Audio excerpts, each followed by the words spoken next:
The Supreme Court grants partial immunity to Donald Trump in his January 6th insurrection case. We'll go over what charges are actually dropped, what are not dropped, and what the left is trying to turn this into, even though the decision explicitly says that this is not the case. We've got a lot to go over with that, and a lot of funny people doing a lot of stupid things. So we'll go over that and talk about what's happening there. In other news, the Supreme Court gets another major story in this news cycle, talking about the Chevron doctrine and the Chevron deference, and the Supreme Court overturning that. We'll go over what that means, what that potentially means for the regulatory agency, and you in your life as well, and where we go coming forward with that. In what everybody in the world thought was going to be the top story for this week until the immunity thing happened, Donald Trump and Joe Biden sit in debate. Now, if you are participating in Twitch but not Rumble this week, you already watched my reaction to the debate and how sad that I thought it was, but we're going to go over some of the highlights of what happened there, some of the reaction to that, and what happened after all of that. And in a little bit better news, but not more lighthearted news, the two of the officers in the Uvalde shooting, who were supposed to be responding but decided that they were too chicken shit, decided, well, I'm not going to go in there, and now they are indicted. So we're going to go over some of that as well. Plus, we've got things that I like and things that I hate tonight on Contemporary. So strap yourselves in, find some friends, get some snacks, because it's dinner time, and I would love for you to spend your dinner time with me and, Tennessee River and a Mountain Man. We get together anytime we can. Tennessee River and a Mountain Man. We play together in Mother Nature's band. I am Jay Edgar, and this is Contemporary.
We got a little bit of breaking news that's happening here that is on the stack and scheduled to be talked about later on.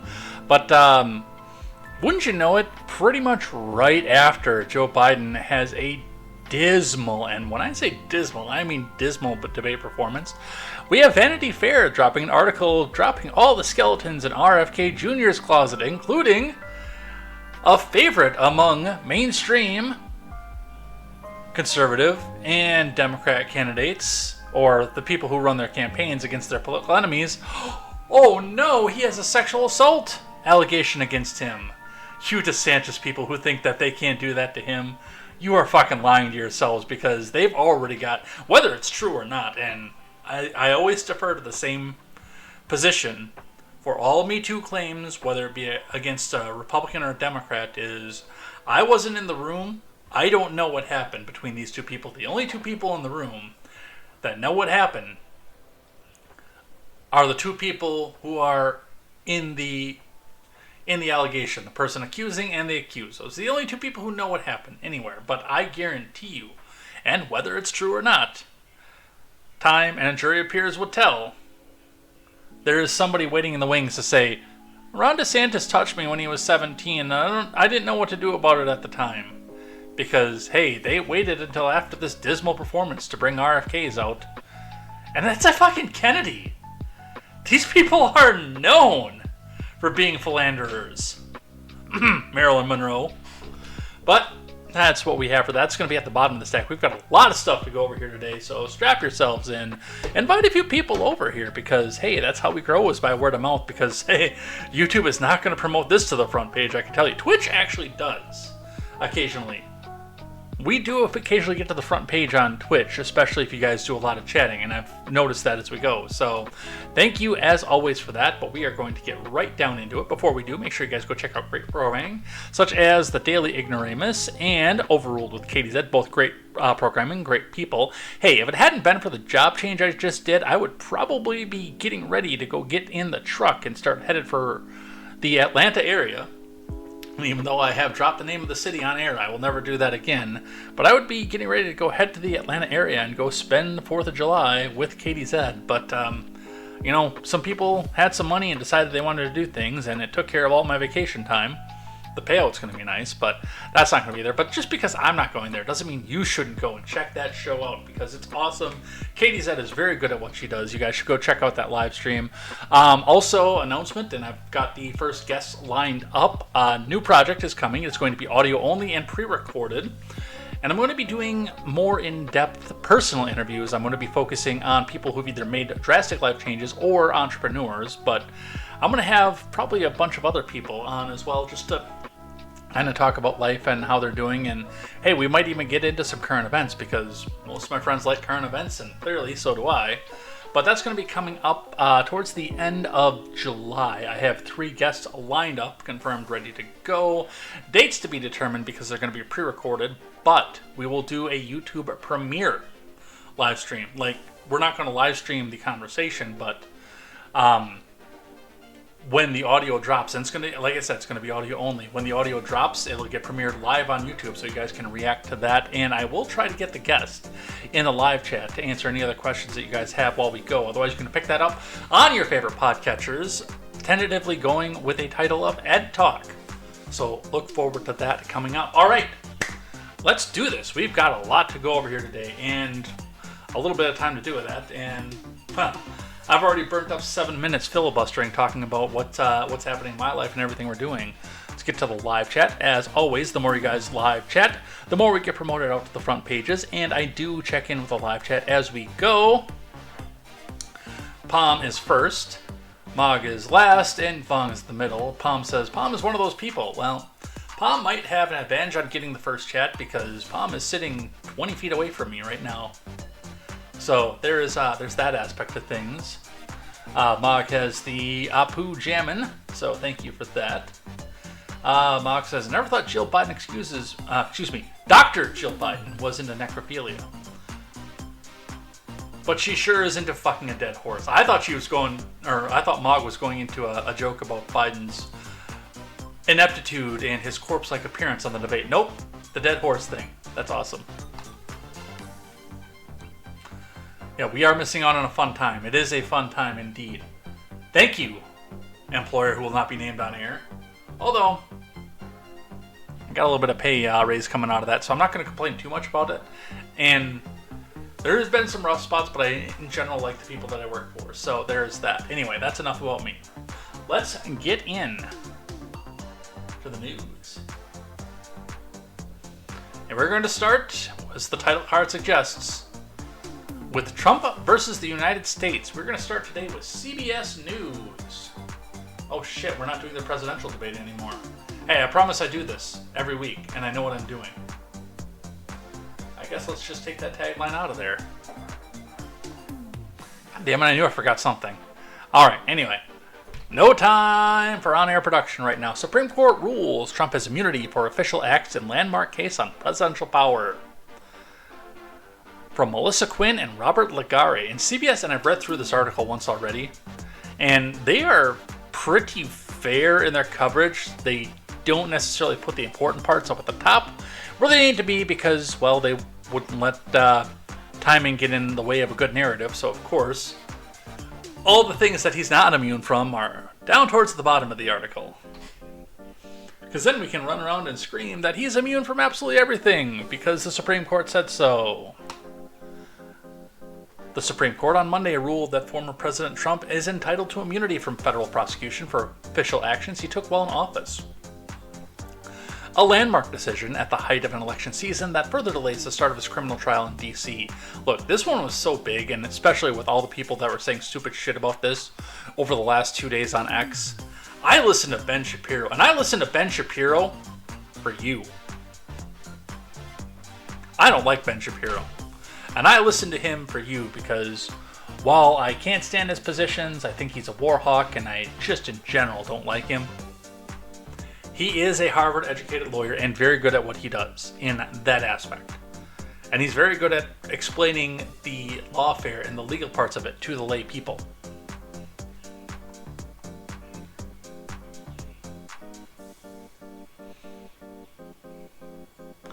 The 6-3 decision, along ideological lines, tosses out a ruling from the Federal Appeals Court in Washington that concluded Trump is not entitled to broad immunity from criminal charges stemming from an alleged scheme to hold on to power after the 2020 election. Which first you have to believe that that's actually what happened, and unfortunately I don't. The justices sent the dispute back to the district court for further proceedings and gave the court guidance about how to move forward. The ruling expands the presidential power by extending immunity from criminal prosecutions to former presidents for their official conduct. Never before had the Supreme Court considered whether the former commander-in-chief could face criminal charges as a result of conduct that occurred while in the Oval Office. What happened today, by the way, was the 100% correct decision on this. And that is something that I've been saying forever. Now, if you follow anybody who has MAGA in their X handle, or Patriot, or a host of other buzzwords that those MAGA morons like to use, you would believe that Donald Trump should be immune from absolutely everything because of the fact that he saved the economy and is supposed to be descending from the clouds on a white Pegasus to save us all from the great Satan that is Joe Biden. That is bullshit. And that is bullshit because, and I'm not even going to use Trump as the example for this, but any other future president under that ruling could just get frustrated over what was happening in the Oval Office and kill a White House maid and get away with it. And no, we can't do that. I said right from the beginning, this has to be a very, very narrow ruling. That it can only apply to certain things. And this doesn't, by the way, even toss the entirety of the Trump case. And a lot of the decisions on what is an official act and what is not are going right back to Judge Chutkan, who openly hates Donald Trump. So he is not getting off scot-free on the election trial now. Will it affect his 2020 chances? No, it will not. Because of the fact that he won't be a convicted felon in this case before the trial. It's very unlikely at this point that the trial even takes place prior to 2020. So that is one thing to watch for as we go. But this is not what our friends on the left are trying to make it out to be at all.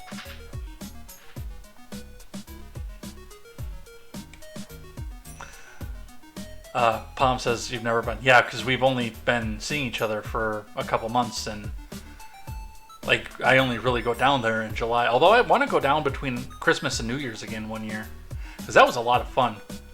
Just to go down there for that and hang out in the 70-degree weather in the middle of winter. That was fun. We should do that sometime. I assume fireworks are involved. I told you that story, the story of Midget B. I'm not going to tell it on air to protect, well, a person who shouldn't have been looking down the barrel to begin with, but it amazes me. We have to say the president has immunity. I don't like it, actually, honestly. But I hate even more the fact that it had to come up over the fact that one president is trying to put the other one in jail. But I'm not a big fan of qualified immunity for cops either, which, I mean, this is the natural end result of qualified immunity for the police. Palm, let's mourn the people that will not be able to count to 10 after Thursday. Palm asks, count to 10. Yes, there are an indeterminate number of people across this nation where many pyrotechnics are going to be fired off, mixed with a lot of drinking, and on Friday, there are a lot of people who will not be able to count to 10 after that fact. Think about that for a second. If not, I will let you know after stream.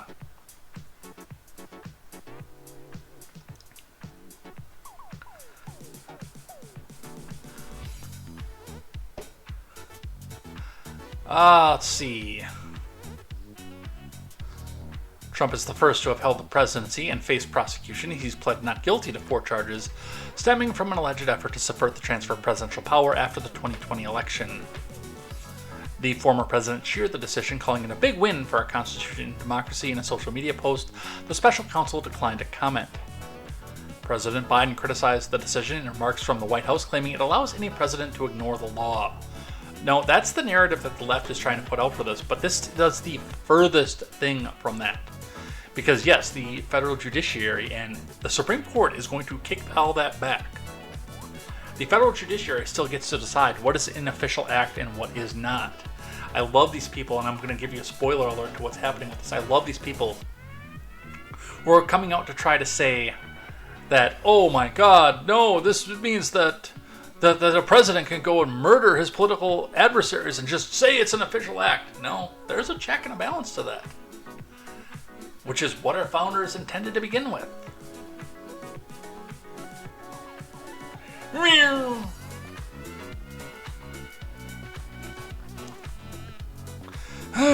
This is a fundamental new principle, and it's dangerous, precedent, because the power of the office will no longer be constrained by the law, even including the Supreme Court of the United States. Mr. Biden said, the only limits will be self-imposed by the president alone, which he went and virtue signaled for that too, by the way. We'll get into that a little bit later. All right. Trump versus the United States. Here is the explanation into the weeds of this, and I do have a full text version of this. It's 119 pages, and unfortunately I have not been able to read through all of it at this point, but it's 119 pages. I will put it in the Discord and let you guys have a look at that at your leisure. It is in general chat in the Discord if you guys want to go look at that. Trump versus the United States decision. At your leisure, we'll see what happens and what you guys think of that as we go. While concluding that former presidents have sweeping legal protections from charges for alleged acts that fell within their official duties, the Supreme Court rejected Trump's claims that he's entitled to sweeping absolute immunity unless impeached by the House and convicted by the Senate. Such a decision would have brought the federal prosecution by special counsel Jack Smith to an end. And it also, again, it would have left the opportunity now for every future president to go back after his predecessor if he happens to be in the other party and go and say, hey, I think that this was this wasn't an official act, you can go to prison. But also, yeah, like, we don't need sweeping full immunity for presidents. There are things that you can do because you are still a person when you don't have your president hat on.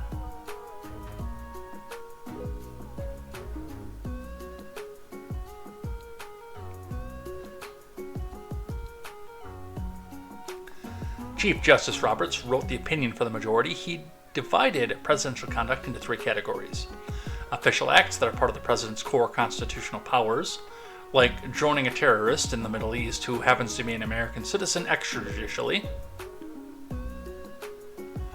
Other official acts that are outside the exclusive authority, and unofficial acts. Presidents have absolute immunity for the first category, presumptive immunity for the second, and no immunity for the third. The president enjoys no immunity from his unofficial acts, and not everything the president does is official. The president is not above the law, Roberts wrote, which is hilarious because every third X post for the last 2 days was, the president is above the law.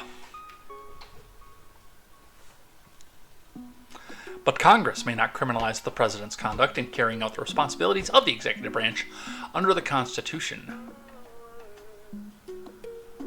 The ruling makes it highly unlikely that a trial will happen before the November election, since the district court is now instructed to examine some of the allegations contained in the indictment to determine whether they fall within the scope of immunity. Now, when we were listening to old Benny Boy earlier on today, the thought was brought up that Trump going to Congress to ask to delay the certification does not fall within his official duties. I actually disagree with that point. And I will explain why. And that is one of the things that he's charged with, is going to Congress and asking them to delay the certification. Because of pending investigations, and the fact that, yes, while it's a biased DOJ, it is his DOJ that is investigating these things, there is a certain interest in asking the certification to stop until all of these challenges have been heard and put through. Now, there is no expectation that Congress says yes. In fact, it is more expected with the fact that the term officially expires on January 20th, 14 days after the certification would have been held, that Congress just turns around and tells them to get fucked. And honestly, nobody should blame Congress for doing that. But I don't think that in and of itself is outside the scope of official duty, with the DOJ being a division of the presidency conducting investigations. It's not right, and especially if you're doing it for the wrong reasons, you shouldn't be doing it for moral reasons, but I would call that within the official duty. And Congress with their sole responsibility to determine whether or not to say yes, or to say, get that shit out of here. We don't need that shit. The indictment's allegations that the requested investigations were shams or proposed for an improper purpose do not divest the president of exclusive authority over the investigative and prosecutorial functions of the DOJ and its officials, Roberts wrote for the court. So Roberts is, and this part I hadn't read yet, but yeah, Roberts is kind of, sounds like he's in the same boat that I was for that. As to Smith's allegations that Trump pushed the then Vice President Mike Pence to delay Congress's certification of the Electoral College votes on January 6, 2021, the court said it's the government's burden to rebut the presumption that Trump has immunity, which I think is also the right decision. The Supreme Court has no business making that decision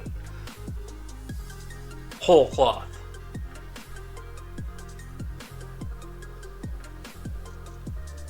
Do I feel comfortable with the fact that Chutkan is the one that's looking it over? No, because I think that there will be some prosecutorial misconduct for that between her and Jack Smith. But it does fall within her purview. It is legal for her to do so. As I've said before, there's a lot of difference between what is right and what's legal. Let's check on over here. Mock says, Kamala Harris is somewhere cackling angrily. Palm says, wait, so Clinton didn't officially do that intern? I'm just going to call that an official act in my office, man. And sometimes a cigar is just a cigar, man. Kingdom Hearts from the Discord is over here as Tattoo Lover 26. I always thought the cackling was done when evil plans go well. No, with Kamala Harris, it's the cackling gets done when she's uncomfortable about something.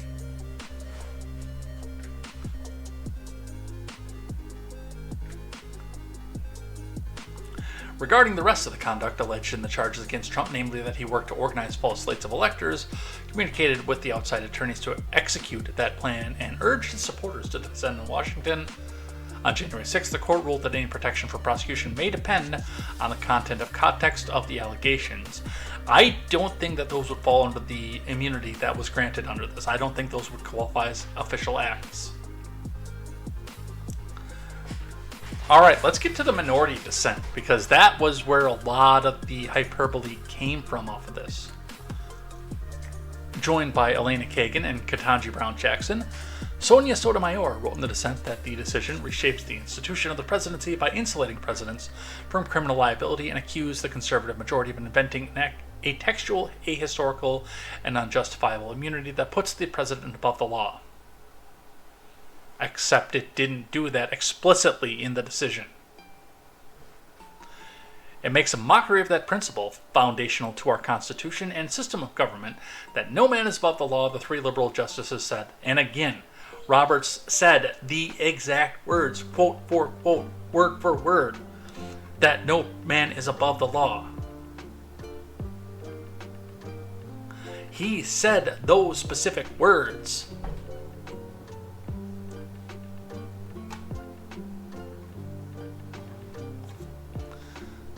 Sotomayor said the conservative majority failed to place a concrete limit on the decision.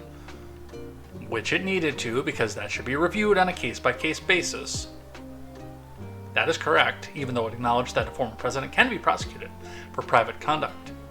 The line the majority drew for dividing the official and unofficial conduct, she claimed, narrows the acts that can be deemed unofficial.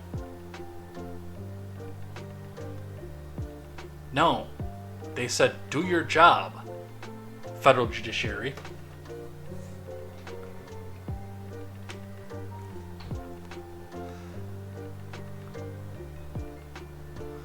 The majority today endorses the expansive vision of presidential immunity that was never recognized by the fathers, any sitting president, the executive branch, or even President Trump's lawyers until now.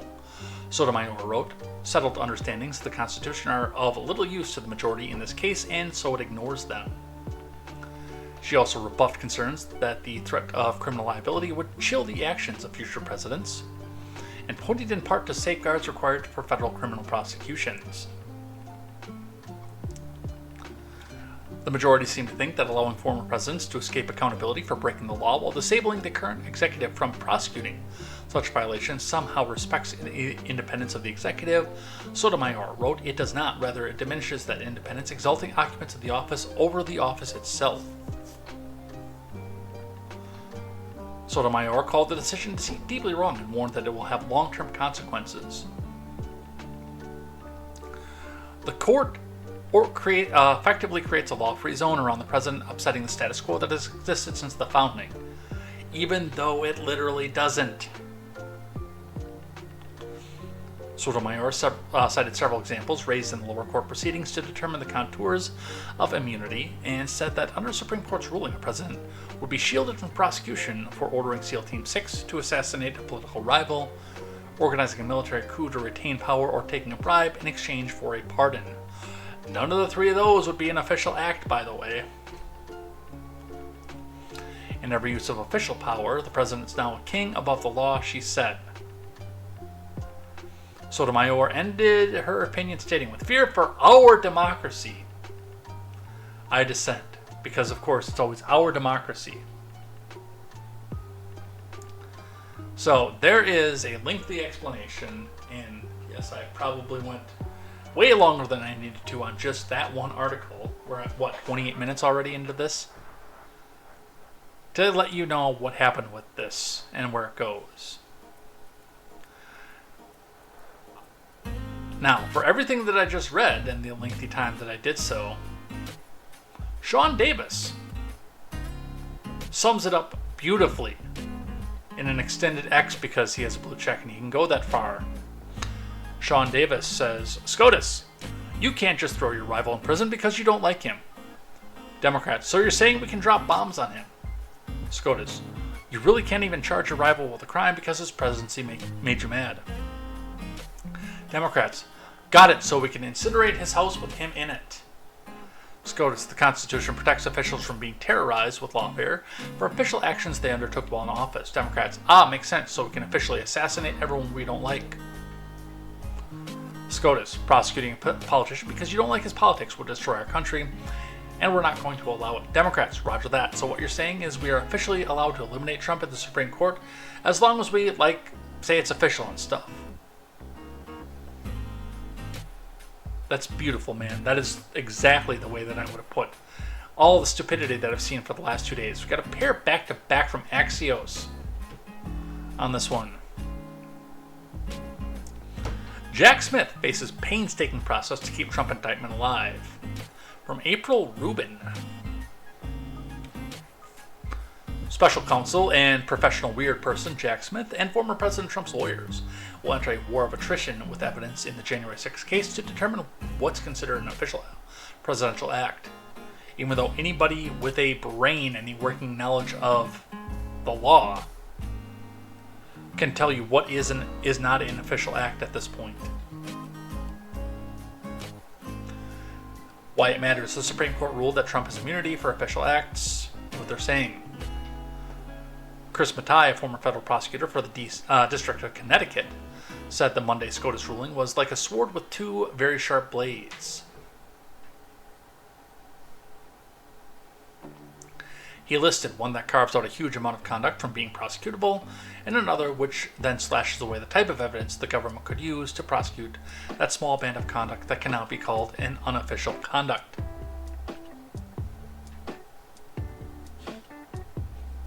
Mogg says, we can knock off who we don't like, or as it's already known, the Clinton way. Epstein. Yeah, exactly.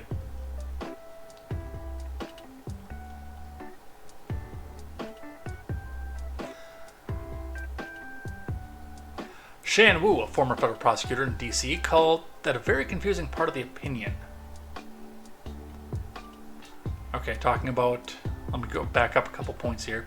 Some of the allegations against Trump present more difficult questions than others in terms of whether they involve duties that fell within his scope as the president, the Supreme Court said in a majority opinion.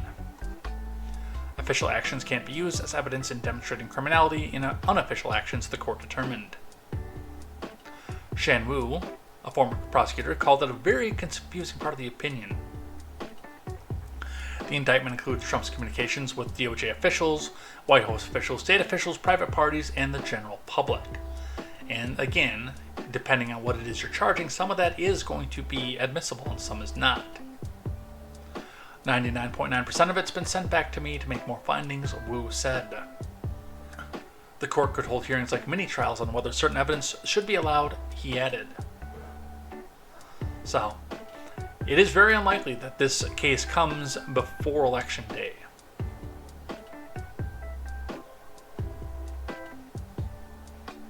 Now, we've got an op-ed from Axios this time, behind the curtain. Trump's imperial presidency in waiting, because, well, just like we saw with the SEAL Team 6, our friends on the left, especially on the far left, well, not the far left, but like the corporate left, would love for you to believe that now this means that the president is a king and can do whatever he wants and not get away with it, because they didn't read the opinion. I can tell you that right off the bat.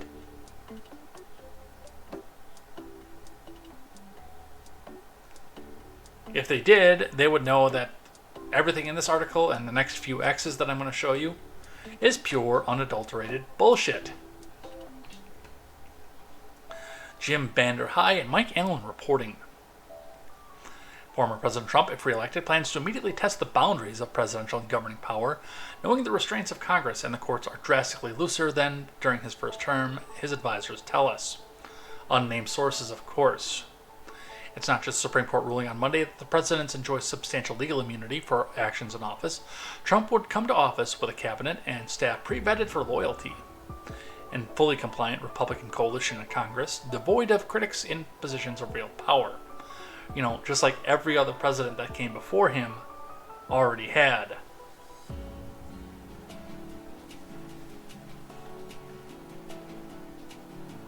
That's a big reason many Democrats worry President Biden's making the biggest gambles in U.S. history by staying in the race amid acute concerns about his age. Trump promises an unabashedly imperial presidency, one that would turn the DOJ against critics. I don't know where he's ever said that. Deport millions of people in the U.S. illegally, which is literally in his purview, slap 10% tariffs on thousands of products, and fired perhaps tens of thousands of government staff deemed insufficiently loyal. I'm sure he's going to fire way more than that, but that might be the first indicator, yes, because he is, indeed, a narcissist at the end of the day. But the idea is to slash the size of government, which the Chevron deference actually helped with that a lot. He'd stretch the powers of the presidency in ways not seen in our lifetime. He says this consistently and clearly, so it's not conjecture. You might like this or loathe this, but it's coming fast and furious if he's elected. Interesting choice of words, by the way.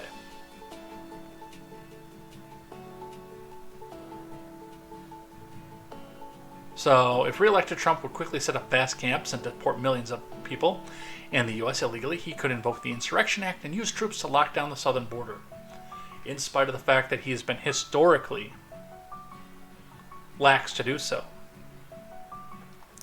In Washington, Trump would move to fire potentially tens of thousands of civil servants, Using controversial interpretation of law and procedure, he'd replace many of them with pre-vetted loyalists. I think he's going to leave a lot of those offices vacant, actually. He'd centralize power over the DOJ, historically an independent check on presidential power. His plans to nominate a trusted loyalist for AG and his threaten to target even imprisoned critics he could demand federal cases against him cease immediately. Many of the January 6 convicts could be pardoned, which would be good. Trump said he'd slap 10% tariffs on most imported goods, igniting a possible trade war and risking short-term inflation. He argues this would give him leverage to create better trade terms to benefit consumers.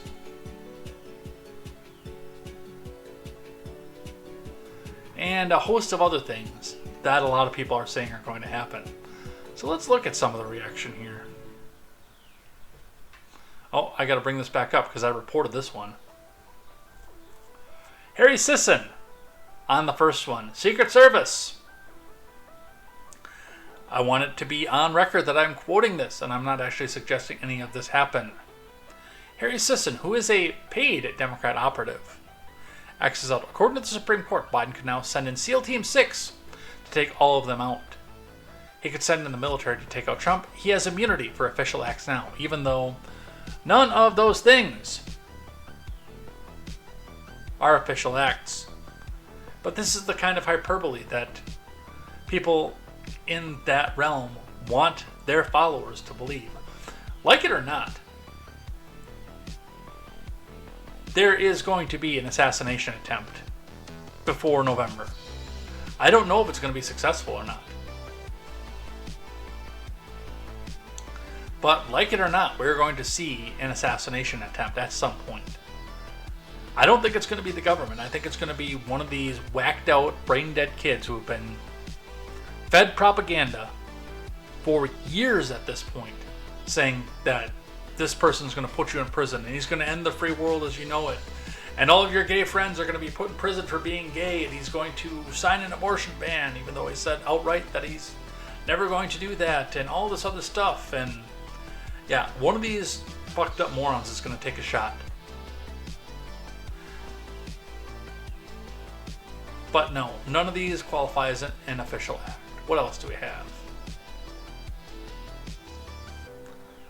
Oh, yeah, we've got the reaction to this one here. So Donald Trump's campaign manager just threatened me on social media. I'm not joking. In response to the immunity decision from the Supreme Court this morning, I said on Twitter, according to the Supreme Court, Biden can now send in SEAL Team 6 to take them all out. He could send in the military to take out Trump. He has immunity for official acts now. And I guess the Trump campaign didn't like that very much, because Trump's campaign manager, Chris LaCivita, responded to me by saying, "Expect a visit." Now, what do you think that means? Is the Trump campaign threatening me with a visit? Are they saying...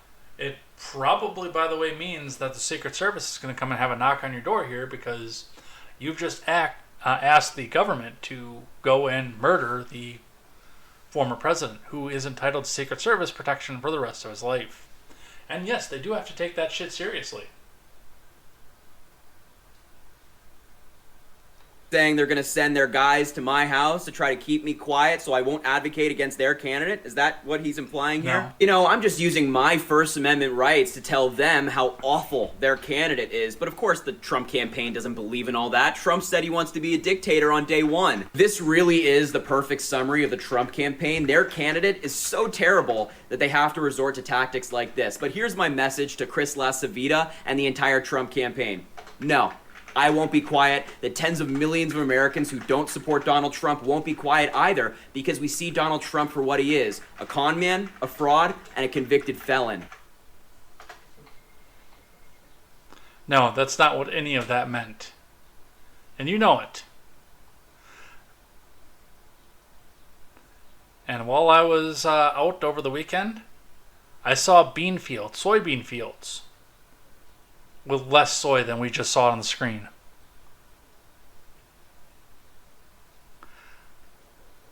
Here's a little bit more aggressive one. Again, Secret Service. Remember, this is quoting. I am not advocating for this. I am strongly against this. By all stretches of the imagination, I'm strongly against this. But from Reddit Lies, Redditor calls for someone to save America by personally deleting Trump. I know that some of this we actually have to dance around a little bit because I can't say it right out loud.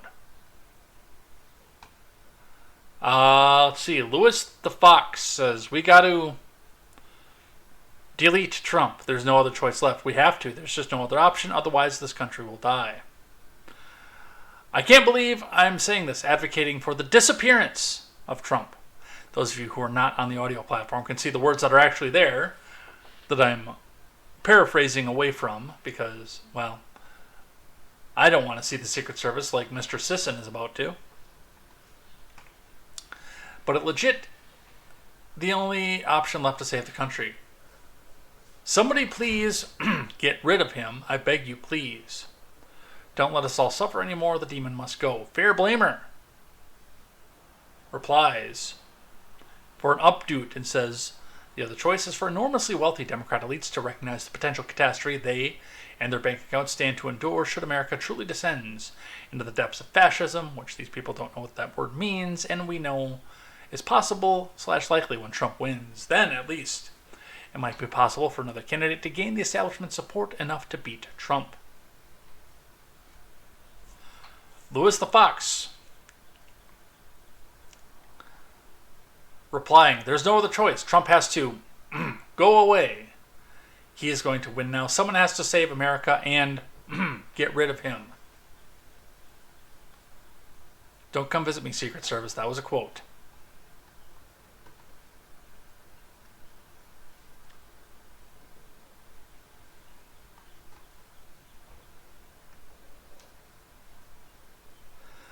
A reaction in the other direction, in one of the more annoying accounts over on X, Cryptid Politics, who is unabashedly pro-DeSantis. I don't know why, but he is unabashedly pro-DeSantis, and says so right in his screen name. I will get over to live chat in just a moment. I will be voting for Donald J. Trump this November. For some history, I was a Trump supporter in 2015. From the moment he came down the escalator, I campaigned hard for him in 2016 and voted for him in 2016 and 2020. He lost me during the Pinko Pox and BLM, which took me in the direction of supporting Florida man Ron DeSantis in the 2024 primary, who I felt was more America first than Trump and a better overall candidate. You want to bet?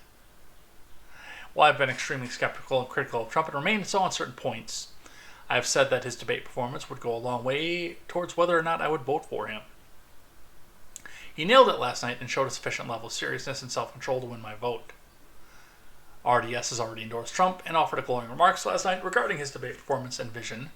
As DeSantis' biggest supporter, this gives me increased comfort knowing that he sees enough in Trump publicly and privately to be more vocal in his public support of Trump's candidacy. This should have been over with the debate stuff. But I promise I am still a professional at this. While I'm making a personal decision to vote for Trump, I do not condemn those who will not vote for him out of good conscience. To each their own. I still don't like some of the people he surrounds himself with, and certainly things he has said or done, but he has done enough recently and in the debate to show me he is serious about winning and capable of strategically controlling himself to accomplish a critical objective. Biden is certainly and clearly a train wreck with a major security risk to our nation. Do not expect me to drop all criticism of Trump, which you shouldn't. Trust me, there's a lot there. Defend everything he says or does, or become a full-throated Macedonian, but I will close by saying this, #Trump2024. Which, by the way, means that he is no longer going to be elevated to the top of mega accounts. In fact, he probably lost almost all of his reach with just that X. Let's go back to immunity things. This one was kind of a funny one. Correct me if I'm wrong, but does today's extreme court ruling mean a president could do something fantastic, like, putting all Japanese Americans in an internment camp and then never be held accountable for it? Makes a guy wonder, doesn't it?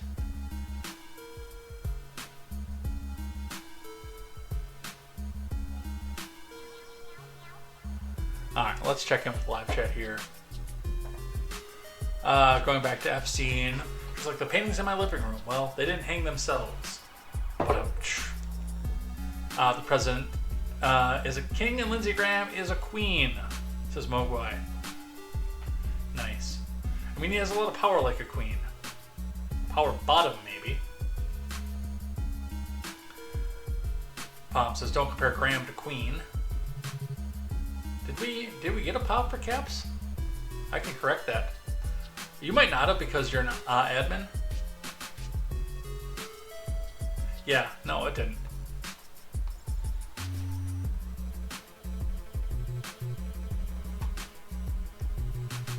Let's see. Mogwai says, Agent Peters, what do you mean you left a rifle in the book depository? Oh, it's a prop in a reenactment of Kennedy's trip to Dallas? But it's in D.C. though. Let's watch J. Edgar tap dance more than Gregory Hines. Yeah, that was a hard one to go around. Vong says, these dummies are truly wild. Also, qualified immunity should be contingent on being bound by an oath of office or service. That, by taking it, opens the oath-bound official to even greater legal jeopardy if he does not faithfully discharge his duties of office. In a perfect world, but that's not what happens. The Mogwai says, MAGA people are to the right, but vegans are to the left. If you don't know why they're MAGA, just wait 5 minutes and they will tell you. And of course, MAGILs with his obvious FDR reference. Biden playing the virtue signal from the Associated Press. Come on. There we go. After Supreme Court immunity ruling, Biden draws sharp contrast with Trump on obeying rule of law. You know, he said something about it and Trump didn't. From Colleen Long and Will Weissert. Ladies and gentlemen, the virtue signal of the century. President Biden warned Monday that the Supreme Court ruling granting presidents broad immunity for prosecution would make an unchecked Republican, Donald Trump, more emboldened to do whatever he wants if he regains the White House in November's election, proving again that he did not read a sentence of the actual ruling. Or have Jill read it to him, one of the two. Biden, under intense pressure from his disastrous debate performance against Trump, last week urged Americans to think carefully about their election decision and signaled he had no intentions of dropping out of the race. We'll be talking about that later, but yes, him saying, I'm not going to abuse my office. I'm not going to use immunity to put my political opponents in jail, man. Or arbitrarily change the date of a treaty because I want a credit for it, man. Come on. What a fuckstick. And this is what's running our country right now. Everyone should know my Psyduck just evolved. I don't know that I've ever used Psyduck. Somewhere there's a kettle saying, what did you just call me? Alright, Kyle Griffin with the breaking news, and I've got from a former newspaper, the New York Times, who was desperate to get their audience back. The article that goes with this, breaking: Trump has begun an effort to throw out his recent criminal conviction in Manhattan and postpone his upcoming sentencing, citing the new Supreme Court ruling that granted him broad immunity from prosecution for official actions he took as president, according to a person with knowledge of the matter, an unnamed source, if you will.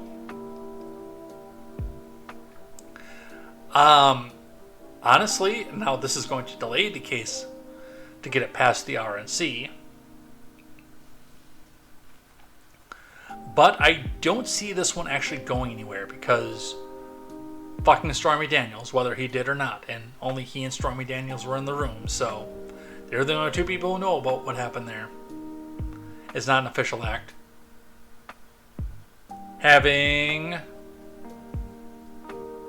an NDA given to her is not an official act of the presidency.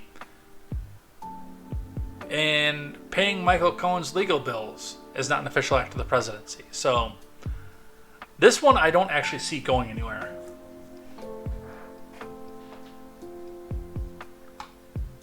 Let's read briefly from the New York Times, a former newspaper. Trump moves to overturn Manhattan conviction, citing immunity decision. From Ben Protests and William K. Rashbaum.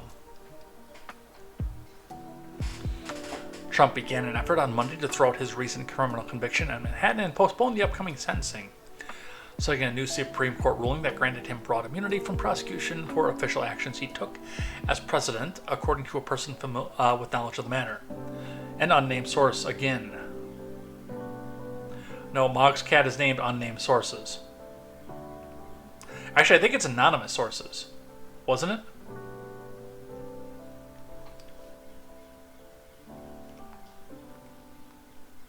In a letter to the judge overseeing the case, Mr. Trump's lawyers sought permission to file a motion to set aside the verdict, doing so just hours after the Supreme Court issued the ruling involving one of Mr. Trump's other criminal cases. The letter will not be public until Tuesday, at the earliest, after which prosecutors will have a chance to respond.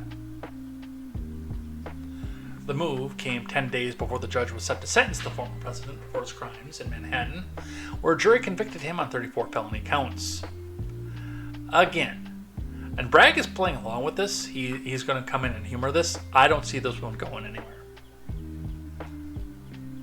because of the fact that none of this would have fallen under the purview of official acts as president. But yes, it has been delayed. Laura Loomer reporting President Trump's July 11th sentencing has been delayed following a request by Trump's legal team to move the date. No new sentencing date has been set, but the earliest it could be is the final week of July. So, stretching it out past the convention.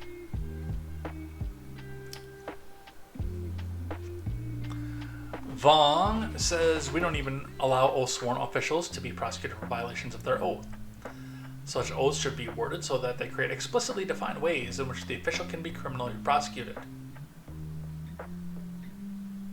Mark says, my cat looked up when Edgar said unnamed sources,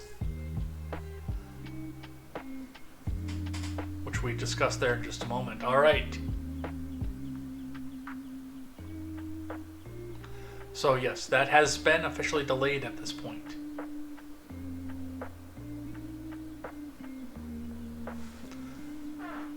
All right. Here's a name we haven't heard from in a while. Another, by the way, paid operative for the Democratic Party, Jack Cosciarella, who cannot debate his way out of a paper bag. I watched him try to debate Sticks on gun rights a couple years ago. This guy can't read past a talking point. 6 Supreme Court justices lied under oath when they said they wouldn't overturn Roe. 6 Supreme Court justices broke their oath of office by choosing Trump over the Constitution. Those are 2 things that didn't happen, by the way. Articles of impeachment for all 6. Quote tweeting, the Honorable and Venerable Alexandria Ocasio-Chavez. Puppy, the Supreme Court has become consumed by corruption crisis beyond its control, okay, puppy?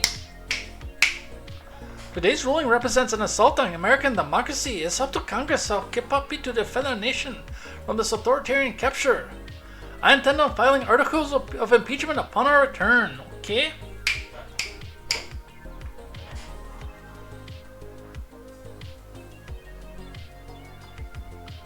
And yes, she is doing so from the Hill. Occasional Cortex vows to file impeachment articles against the Supreme Court justices, from Mike Lillis. The Honorable and Venerable Representative Alexandria Ocasio-Chavez announced on Monday that she will soon file impeachment charges against at least one justice in the Supreme Court in the wake of their decision to grant partial immunity to former President Trump as he faces felony charges for his efforts to overturn the 2020 election results. Occasional Cortex, a prominent liberal on the House Oversight Committee, said the ruling belies a central premise of America's constitutional design, namely that no one is above the law, and threatens to put the country on a path to tyranny. Right, well, and you can impeach somebody just because you don't like them, which is what this ruling is, or what this article would be. But good luck getting the 66 votes to have the removal.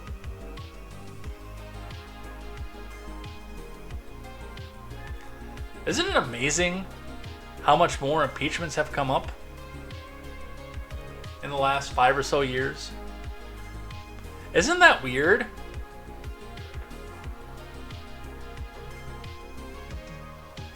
She did not specify which or how many of the justices she would target.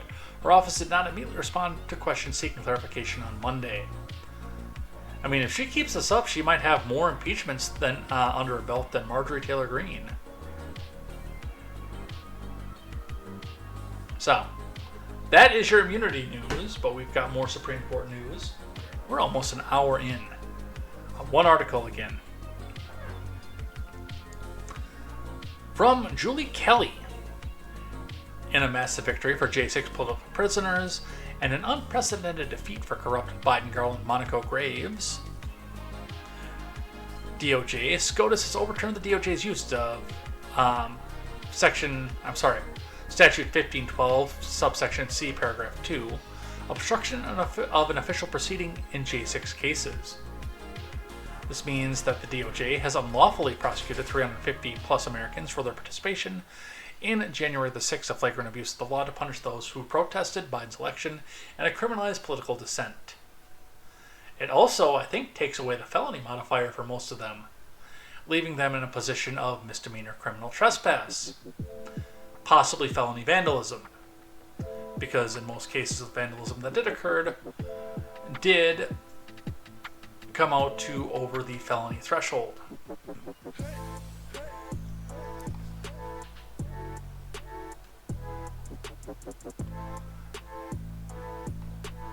Read one here from Newsweek on the topic. Supreme Court gives January 6 defendants yet another win. From Catherine Fung. The SCOTUS handed another win to 2 more January 6 defendants, sending their case back to a lower court for reconsideration. The Supreme Court declined to weigh in on 2 petitions filed by Edward Lang and Garrett Miller on Tuesday until an appeals court in D.C. reconsiders their obstruction charge in light of their landmark ruling in Fisher v. the U.S.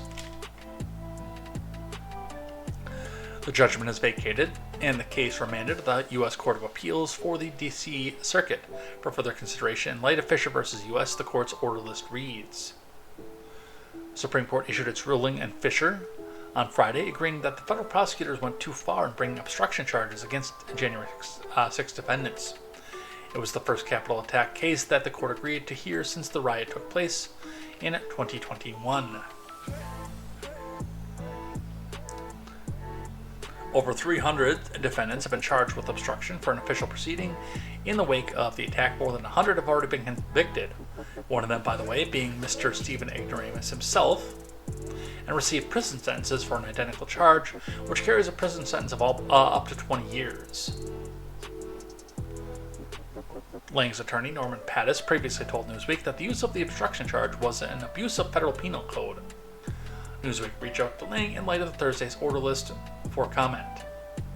Yeah, I could see that, because again, obstruction of an official proceeding modifies what is at most a criminal trespass charge for most people who stood in the rotunda into a felony.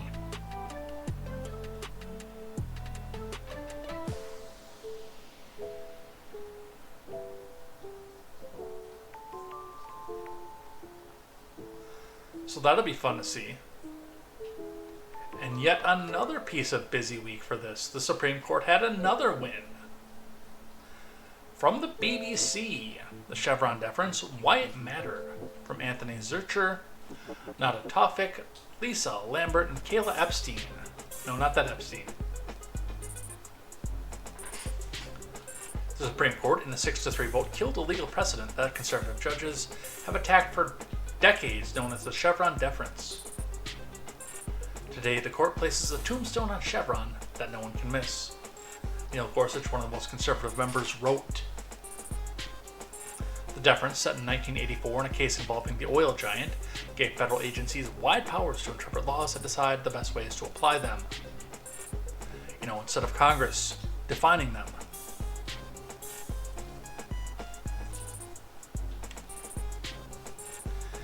In ending the deference, the conservative majority has slashed the severely weakened powers of the agencies, including the EPA." So, what was the case about?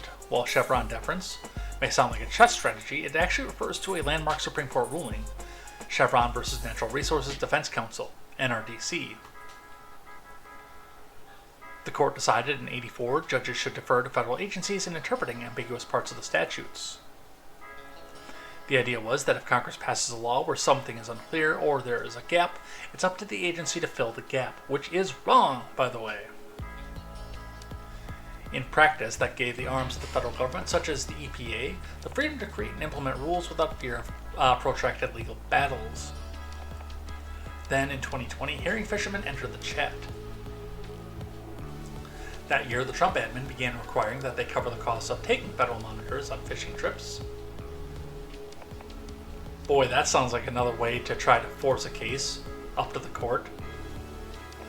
Like hang the 10 Commandments in a government building. The fishing vessels did not have a choice. It was illegal to fish without federal monitors on board to check the Atlantic fishery in an area that extends from Maine to North Carolina.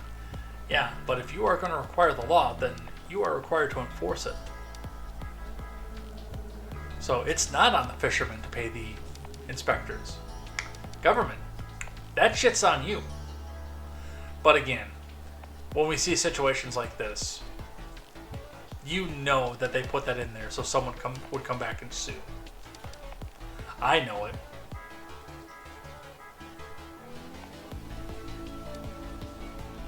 The left does that shit all the time. They previously didn't pay for the monitors. Commercial fishing companies supported by conservative corporate groups, including Charlie Cook, sued in 2 separate cases. In one, a federal judge ruled the National Marine Fisheries Service could legally impose the costs under the Chevron deference. Who wins in throwing it out? This is a big win for conservatives. For 4 decades, they've been working to overturn the precedent by giving executive agencies more freedom to implement laws. In the conservative view, it vastly expanded the power of the federal bureaucracy, which it did. In areas like workplace safety, financial markets, and the environment, courts, and by extension, businesses contemplating legal challenges to regulations had to yield to agencies' interpretations of the laws. The Supreme Court has been paring back agency powers in recent years, saying there are major questions of policy that Congress must explicitly detail in order for agencies to take action on them. Chevron deference is a legal principle, however, had endured, setting guidelines for lower courts to follow. On Friday, the Supreme Court delivered the final blow. Who loses? This is a defeat for the Biden admin, which argued that throwing out the deference would be destabilizing. Elena Kagan said the ruling elevates the Supreme Court's power over the branches of the U.S. government, which is also a lie, by the way. The President, Congress, and Court are supposed to have equal power under the U.S. Constitution. So by her reading of the ruling, it's a loss for the White House, the House of Representatives, and the Senate. Well, it's a loss for the House and the Senate because they actually have to go and do their fucking jobs. It is a loss for the White House, too, by the way. And it's a pretty big one, and it would affect Donald Trump becoming a dictator if he took over.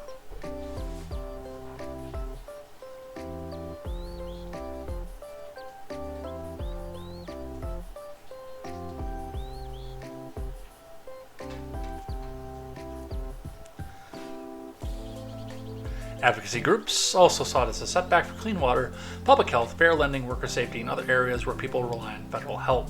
Well, then you have to write your congressperson. Because this just put a massive check on the, quote, kingly powers of the executive branch. short read here, law firms gearing up for demand search following Chevron deference ruling. Yes, because everybody who's been wronged by a federal agency that made it up as it went now gets a chance to come back and sue. So let the games begin.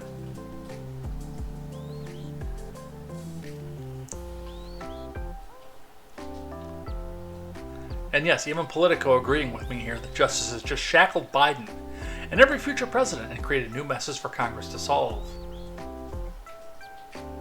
Yes. Yes, that's how it's supposed to be. Congress makes the law. The executive branch enforces the law. They don't get to make up the law as they go.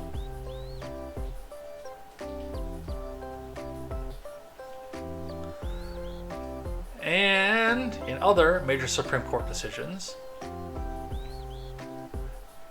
and we have one more. This is the last one. Then we can go talk about the debate, which basically up until Monday was the lead story. From KGUN9, that's an ABC affiliate out of Tucson.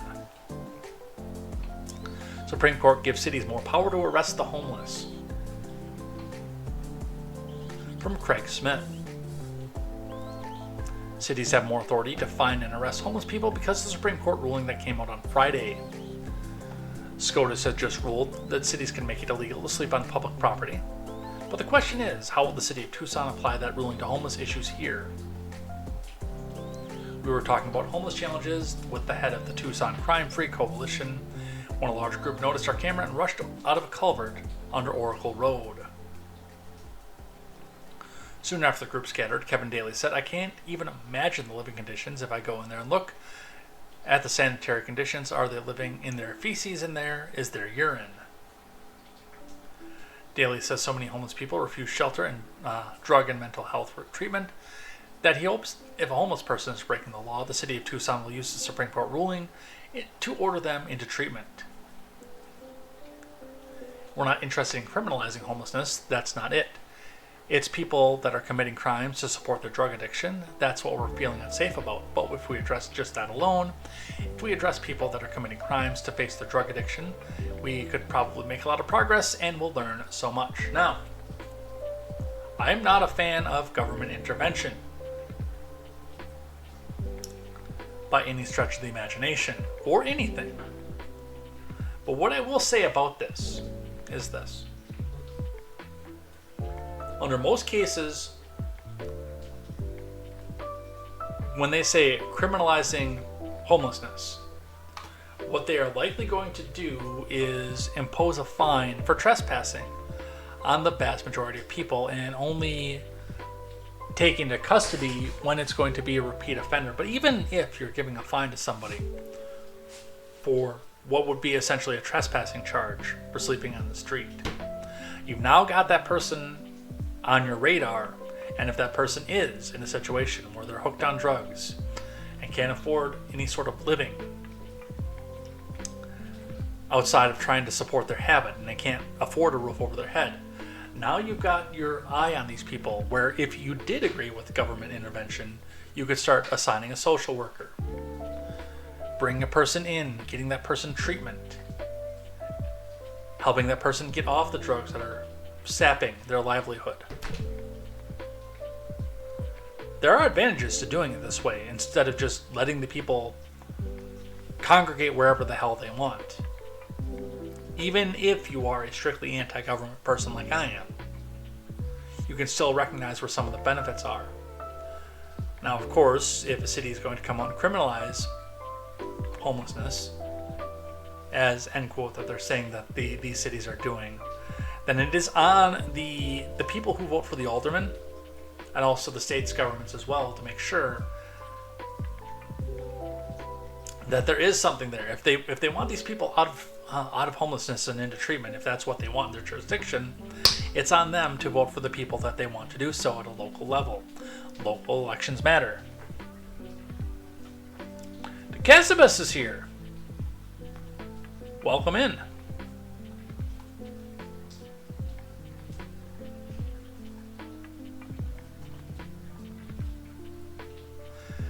All right. Now for what would have been the top story, had it not been for Monday. From the Associated Press. A halting Biden tries to confront Trump at debate but sparks Democratic anxiety about his candidacy. The debate from hell for Biden is what I'm calling this here, to match the laptop from hell. From Zeke Miller, Michelle L. Price, Will Weissert, Bill Barrow, and Darlene Superbill. A raspy and sometimes halting President Biden tried repeatedly to confront Trump in their first debate ahead of the November election as his Republican rival countered Trump's criticism by leaning into falsehoods about the economy, illegal immigration, and his role in the January 6th Capitol Selfie Fest. The worst part of this whole thing was, and there were a lot of bad things about this, is that he had pre-written lines that he was supposed to use through this to try to make the entire election a referendum on Trump. And he couldn't even deliver those.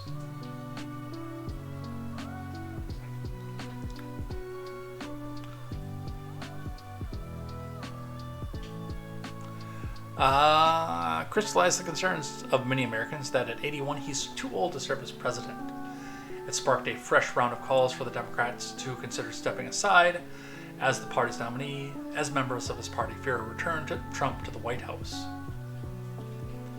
Biden repeatedly tore into Trump in an apparent effort to provoke him, bringing up everything from the former president's recent felony conviction. He did try to do that, yes. To his alleged insult of World War I veterans to his weight, the 70-year-old Trump declined to clearly state he would accept the results of the November election 4 years after he prompted conspiracy theories about his loss that culminated in the Selfie Fest and repeatedly misstated the records from his time in office. It's the Associated Press, they had to say that. But Biden's delivery from the beginning of the debate drew the most attention. Afterwards, Trump allies immediately declared victory, while prominent Democrats publicly questioned whether Biden could move forward. Well, that's okay, you're modded on both. And I thank you, by the way, for doing that for me. My mods rock. Thank a mod.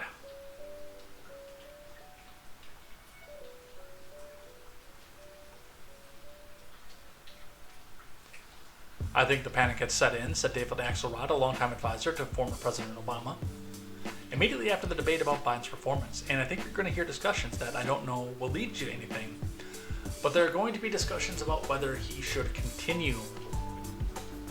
Van Jones said he did not do well at all, and he didn't. I mean, this was sad to watch. Now, the drugs started to kick in at the very end.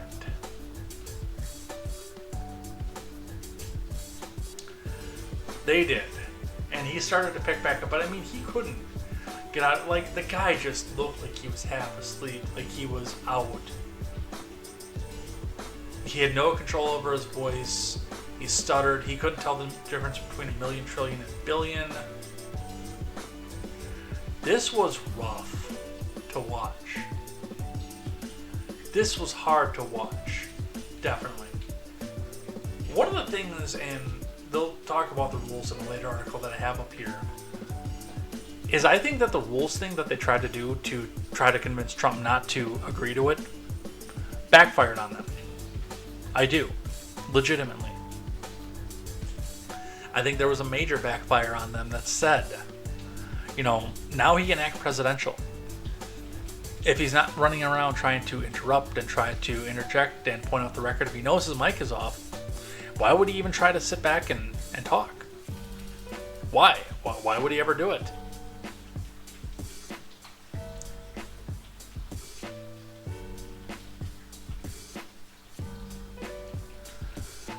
But, he had these pre-written kill shots. I think that we should go play golf, man, and I got my handicap down to 6, which I don't play enough golf to know what he's actually talking about with that. You got the morals of an alley cat.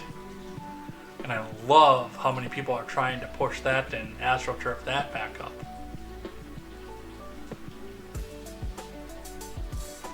Look at all these felonies, man. And you're the only person up here as a convicted felon. It was tough to watch.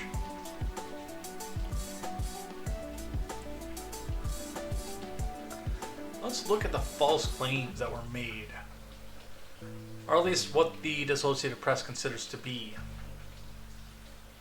false claims. Then we've got clips. I've got clips. Also got way too many tabs open. And even 16 gigs of RAM are struggling right now.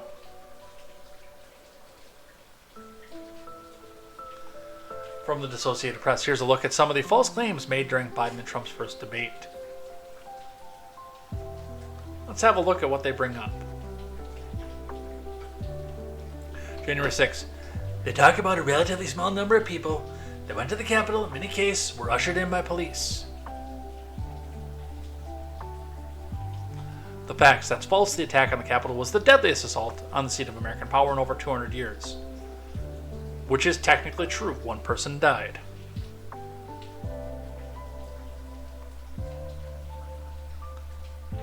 In an internal memo on March 7th, Capitol Police Chief Tom Manger said that an allegation that our officers helped the rioters and acted as tour guides is outrageous and false, in spite of the fact that we've seen video of it.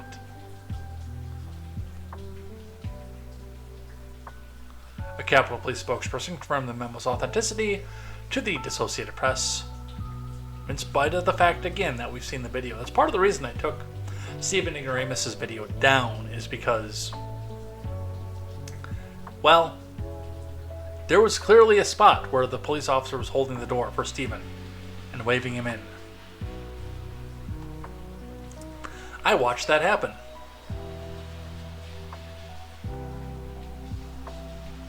Vong says, wait a moment, why should I have to agree to my money being stolen from me in the form of taxes for the alleged purpose of funding government-provided addiction recovery, housing, and other such public services just because I want to make it a crime for lazy parasites to leech off society by panhandling and harming both social fabric and my quality of life in the process? I would not expect you to vote for that, but I know what city you live in, and a lot of the people that live in that city would. You might be a little at a loss for that one unless you get out of said city. And no, I'm not going to say it out loud, but I do know what it is. Mogg says Trump was too busy trying to rewrite history to jump on Biden's dementia. It's fair.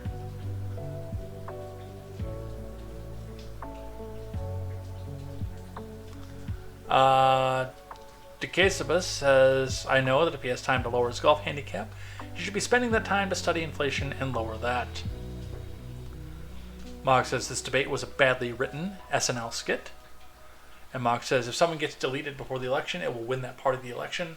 It's not a viable option. Just saying. Going back to something I said way back earlier on in the stream. Trump on then House Speaker Pelosi's actions. Because I offered her 10,000 soldiers or National Guard and she turned them down. The facts. Pelosi did not direct the National Guard further as the Capitol came under attack. She and then Senate Majority Leader McConnell called for military assistance, including from the National Guard. Oh, but you see, she does direct the Capitol Police. Or not the Capitol Police, but it's a different police agency that operates in the Capitol itself. The Sergeant at Arms. And the Sergeant at Arms does have the authority to direct the National Guard in the Capitol.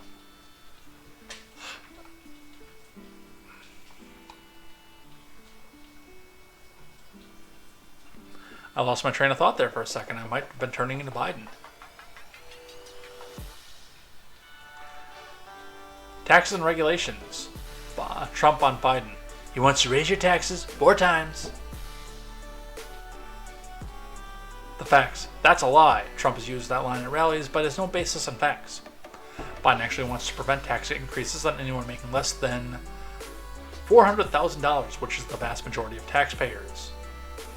Now, that's not what actually happened, but that's what he says he wants to do.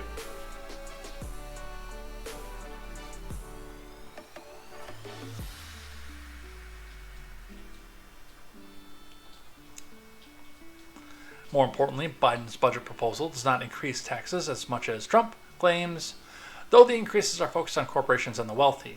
We'll pass that along to consumers, by the way. Trump's tax cuts for individuals are set to expire after 2025 because they were not fully funded when they became law.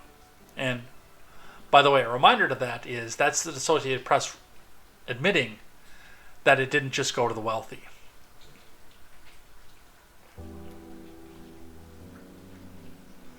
Trump, referring to January 6th. On January 6th, we had the lowest taxes ever. We had the lowest regulations ever on January 6th. The facts: the current federal income tax was only instituted in 1913 and tax rates have fluctuated. Trump did cut taxes during his time in the White House, but the rates weren't the lowest in history. That's fair. Government regulations have also ebbed and flowed in the country's histories, but there has been an overall increase in regulations. As the country modernized and the population grew, there are now many more regulations covering the environment, employment, financial transactions, and other aspects of daily life. While Trump slashed some regulations, no, he slashed a lot of regulations. He didn't take the country back to the less regulated days of the past. So, oh my God, he didn't take it back to the Wild West.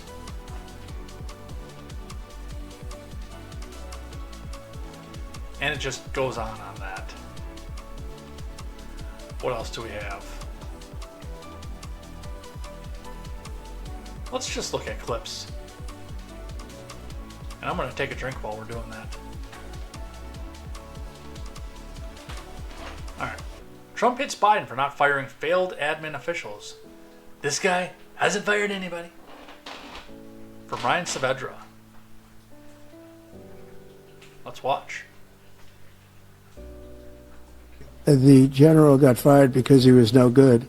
And if he said that, that's why he made it up. But we have 19 people that said I didn't say it, and they're very highly respected, much more so than him. The other thing is, he doesn't fire people.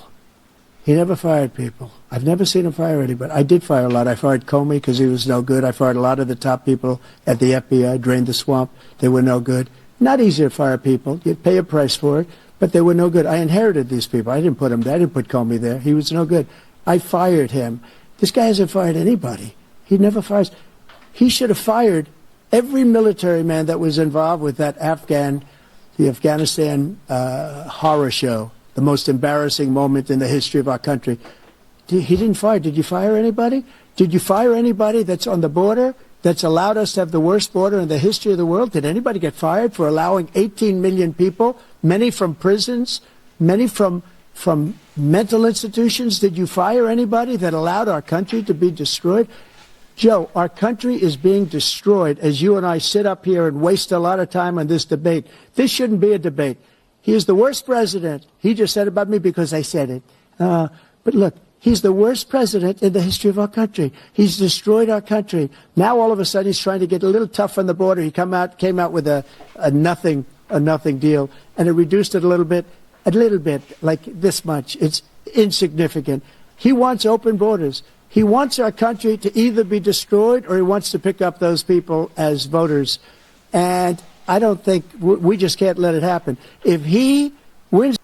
So, and I mean, there was a lot that went to that. And no, I mean, the Democrat Party does have their own loyalists. And yes, there was pressure to keep some of those into the Trump presidency or to hire or appoint some of these people to that. And no, Joe's not going to fire a lot of these people.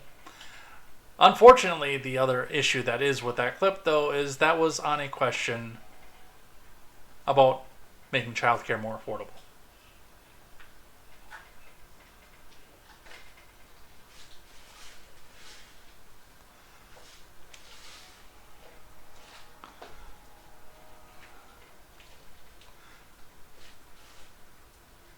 And my page has become unresponsive.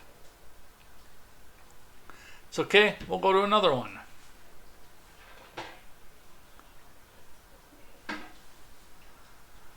Trump wrecks the Biden after a disastrous immigration answer. I don't think he knows what he said either. So a lot of that came from a question about border control. And Biden came out openly and said, oh, hey, the Border Patrol has endorsed me. They like me better. And, of course, the Border Patrol says, no, we don't. Fuck off.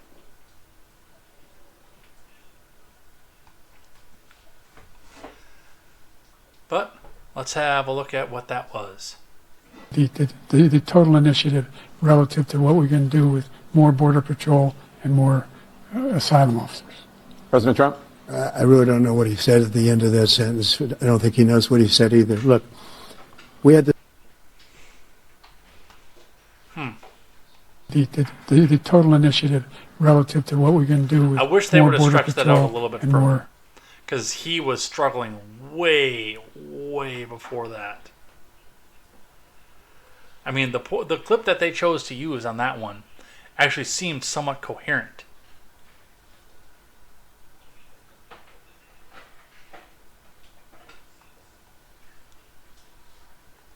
All right, what else do we have? Biden, there's a lot of young women who are being, let's go with sexually assaulted by their in-laws and sisters because, yeah, I'm not going to use that word on YouTube. They will shut me down.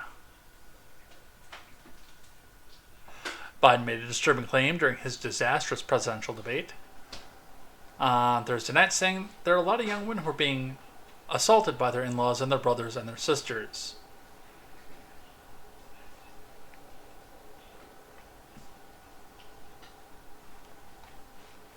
I think he was just trying to repeat a Sister Sledge song, honestly. So listen. Look, there's so many young women who have been, including a young woman who just was murdered, and he went to the funeral.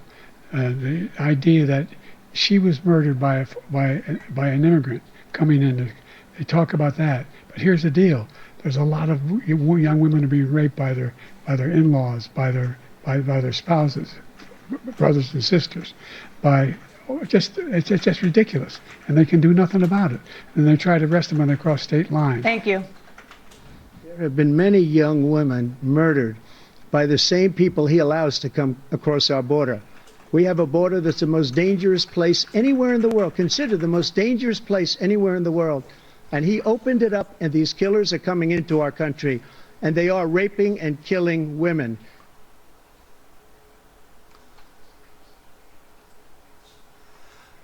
So, what they were working with this, of course, is because the question was brought up about the immigration crisis and some of the crime that's been brought to that.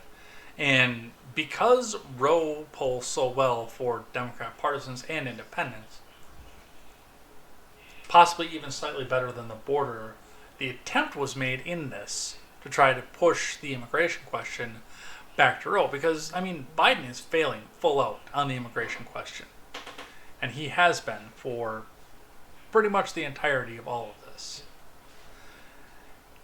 If this stays a referendum on the border, he's toast. But one of the big ones that kind of made me laugh about this whole thing was the fact that if he's trying to bring this back out to Roe, and I will say that I'm sure that somewhere, somehow, in some way, that there is some sister-on-sister sexual assault happening. It's just not going to result in a pregnancy. I'm sure it physically happens. But it's going to fail to bring the idea back to Roe. We can have that conversation. Otherwise, but not in a Roe context, I can say. Biden getting into it, number one, attempting to repeat the lie that his kid died in Iraq, which he didn't. He died as a lawyer in the States of brain cancer. But getting, again, one of these pre-scripted quips attempted in. Whether or not he did it, well, you can be the judge. Come in. President and it's Biden, a very sad day in America. President Biden, you have the mic. Every single thing he said is a lie. Every single one. For example, That's the only rebuttal that he has. I don't believe him. He's just lying, man. But that was already pre-baked into what the entire thing was going to be. Because they'd already been screaming that on X everywhere they could. Veterans are a hell of a lot better off since I passed the PACT Act. 1 million of them now have insurance, and their families have it. Their families have it because what happened, whether it was Agent Orange or burn pits, they're all being covered now. And his group opposed that. We're also in a situation where we have great respect for veterans. My son spent a year in Iraq, living right next to one of those burn pits, came back with stage 4 glioblastoma. I was recently in France for D-Day, and I spoke all about those heroes that died. I went to the World War II cemetery, World War I cemetery he refused to go to. He was standing with his 4-star general, and he told me, he said, I don't want to go in there because they're a bunch of losers and suckers. My son was not a loser, was not a sucker. You're the sucker. You're the loser. President Trump? First of all, that was a made-up quote, suckers and losers. They made it up. It was in a third-rate magazine that's failing, like many of these magazines. He made that up. He put it in commercials. We've notified him. We had 19 people that said I didn't say it. And think of this. Who would say I'm at a cemetery or I'm talking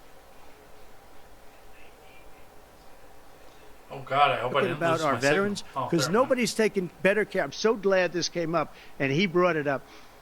There's nobody that's taken better care of our soldiers than I have.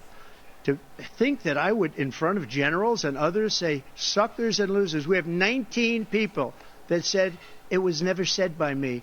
It was made up by him, just like Russia was made up, just like the 51 intelligence agents are made up, just like the new thing with the 16 economists are talking. It's the same thing. 51 intelligence agents said that the laptop was Russia disinformation.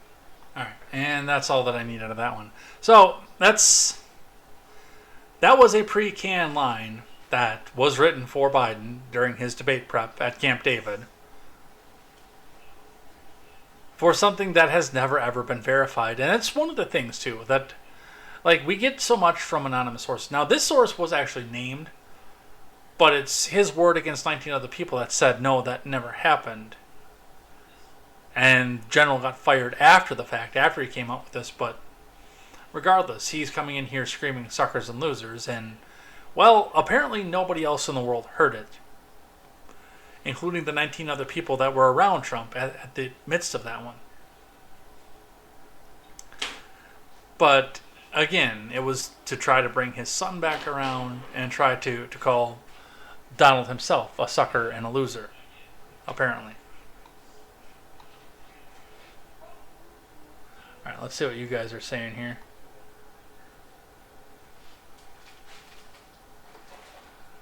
Mark says, I had 10 billion soldiers at the ready. They should have been at the border, the open border. Instead, they were in D.C. instead of stopping the illegal immigrants from mental institutions and dangerous prisons.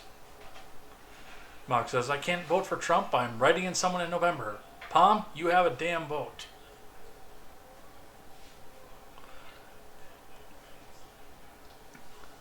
Let's see. Mark says, replying to Vaughn, I can't vote for Trump. He's too busy trying to find a DeLorean so he can give himself, former self, a sports almanac.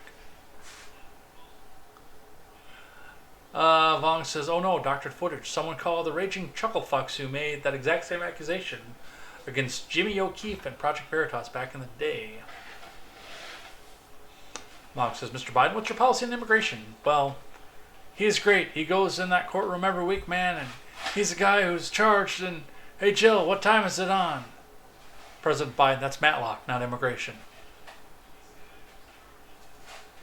Mark says, I swear Trump's favorite Cher song is If I Could Turn Back Time.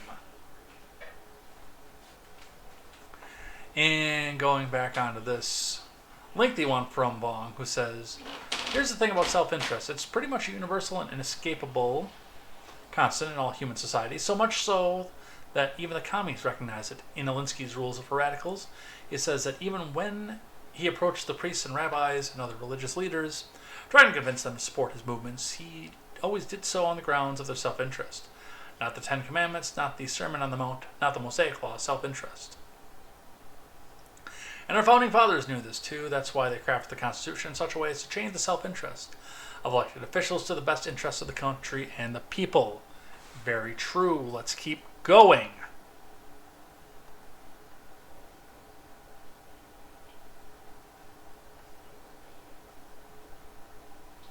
I got one last one from The Wire here, but this has more to do with the reaction to what happened instead of what watching a video of it. I lost my train of thought. I must be becoming Biden here. NBC's F. Chuck Todd baffled that Team Biden pushed for debate rules that make Trump seem more presidential. I'm just going to go briefly on this one here. Actually, we'll watch the video, and then we'll talk about what happened there. Well, look, I sort of feel like he gave away his version of populism, which is he waits to see what gets applause and then he doubles down and says it. It's almost like he needs an instant poll. In a weird way, that's what he's admitting. I need a poll to find out whether that's a good line or a bad line, or whether that's working or not working. So I think it says more about sort of how he views policy debates on that front. Look, this to me though is the real risk for Team Biden. You know, they so want to have a different experience than the last debate they had with him, or the first debate from the last cycle. And ironically, it's the single best debate Biden had, right? Because Trump's behavior really sort of almost cemented Biden's lead by that point. And it may have done Trump in at that point. And now here's the Biden campaign trying to come up with a set of rules to make sure Trump seems more presentable.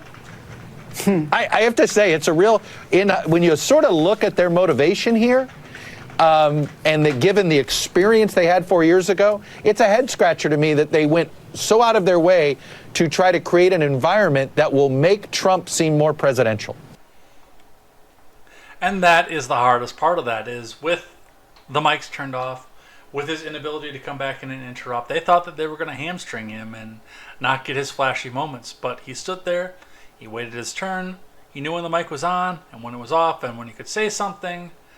And he was in control of the conversation for probably one of the first times in his political career.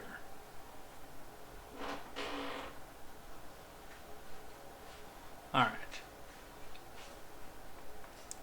The excuse for the poor debate performance, which has already come back off: Biden has a cold, sources say. Yeah, that's what they're actually blaming it on. That's an actual thing that happened. He has a cold, started slow, but obviously had started to hit his stride, and another source who's familiar with Biden's campaign told The Hill. Unnamed source, of course. That wasn't a cold, you guys.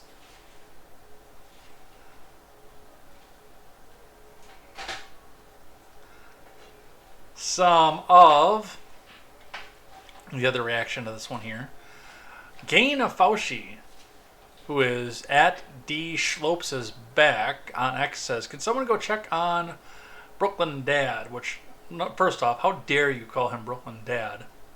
That is Jersey My Wife's Son Reliant. Breaking. President Biden has just accepted an invitation from CNN to demolish Trump in a debate on June 27th.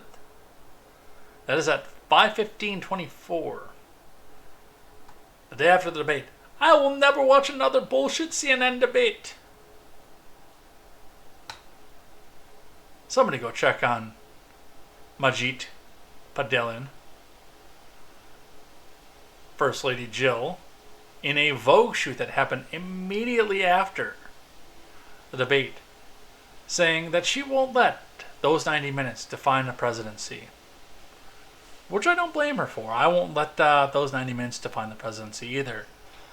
I will allow the fact that I went up $20,000 a year in compensation and feel like I'm in a worse place than I was at the beginning, define the presidency. The fact that home prices have stayed high and grocery prices have gone up 50 to 100% in many cases. That you can't get a mortgage loan for under 7% right now. I'll let that define his presidency. I've got so many better things to go over than those 90 minutes.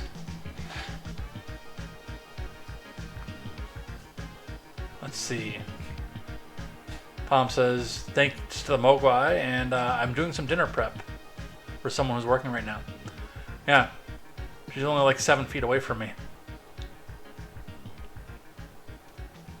Because this is a closet that I live in. Let's see. Mog says, the problem is the elected officials are busy using whiteout on that document you and I love. The KTZed says, it sure seems like they're taking scissors to it at times, not just whiteout. Yeah. Palm says, cherry picking. Yeah. Vong, we're having a debate on whether or not to vote. Which I also, by the way, am not planning on voting Trump. But I'm probably going to stay home that day. No, there are some down ballot races I want to vote in. Especially locally. Long says, I totally agree, but the answer is not to give up your share of political power by not using your vote. Dude, you gotta tell me how to pronounce that. Send me a voice message in Discord or something so I know how to pronounce that. It says the Sudafed kicked in. Monk says, I didn't know a cold could cause you to shit your pants on a debate stage. The flu, yes, but not a cold. Palm says, I too have a cold. BS. BS. Desasibus says, how appropriate that Superstitious is playing in the background. Yes, a reminder that Desasibus has is mod for both of the DJ Cutman channels. I think all three of them, because are there three now? All the DJ Cutman channels, and he executes them well and lets people get away with most everything, which is exactly what I'm looking for in a mod, so that's why he got mod power almost immediately. He came with good references. Mog says, I told the girl I was with last night I wouldn't let the last 90 seconds define my performance. Womp womp. Alright. Here's a fun one. We're going to start winding this down here in just a bit. Scroll back up to the top here. Another one from The Wire. Pelosi slurs her words while defending Biden's mental fitness. Trump has dementia. You heard it here first. Let's watch. This is an opportunity for Joe Biden to go out there and show he has the stamina and the rest. And by the way, while the press, and for some reason they don't, there are healthcare professionals who think that Trump has dementia, that his connection, his thoughts do not go together. And while he may be saying we're enablers, we see Joe Biden up close. We know how attuned he is to the issues, how informed he is. And I debate with him about legislation, and not debate, but discuss it with him. He's right there. So in any case, it was a bad night. Let's not sugarcoat that. It was a bad night. It was a great presidency. And another vineyard in San Francisco just got drained. All right. There are a couple here that I do want to get over before. We're not going to finish this all up.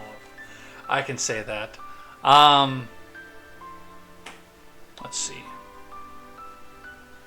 Op-ed from the Hill says, Biden-Trump debate made clear both parties needed a nominee. We've been hearing that for the last 4 years, so.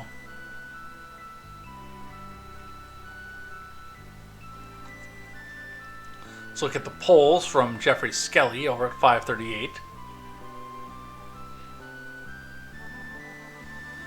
Unless you live under a rock, probably heard about the debate between Biden and Trump last Thursday. Biden's halting performance on the stage looks to have exacerbated voters' concerns about whether he has the mental and physical fitness to serve another term as president. Although Trump spent most of the debate repeatedly pushing falsehoods, viewers came away with a pretty concrete opinion that he'd won the debate, or at least that Biden had lost it. It's still early, but Trump looks to have gained at least some ground in the polls as we begin to examine the immediate fallout from the debate In 538's national polling average, Trump now leads by 1.4 over Biden, while the two candidates were just about tied on June 27th ahead of the debate. Yes, it was within a point the last time we looked at RCP, was it not? Let's look at it right now.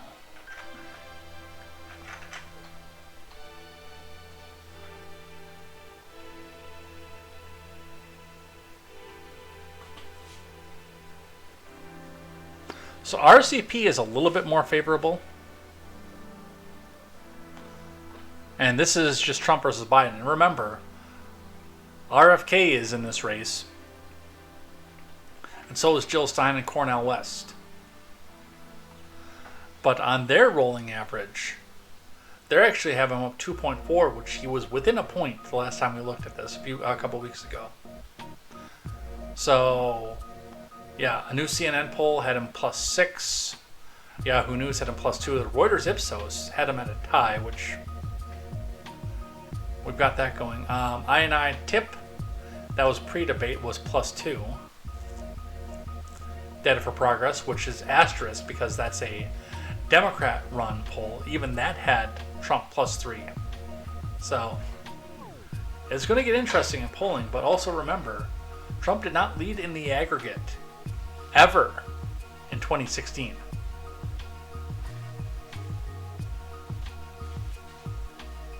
And he still won that race.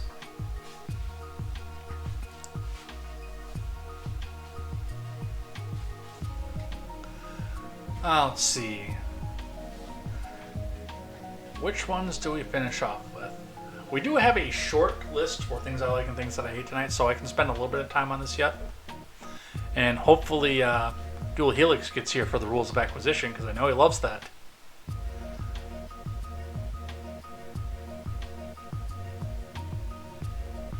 Biden, we'll paraphrase a couple of these together, had a family meeting over the weekend to decide whether or not he should stay in the race.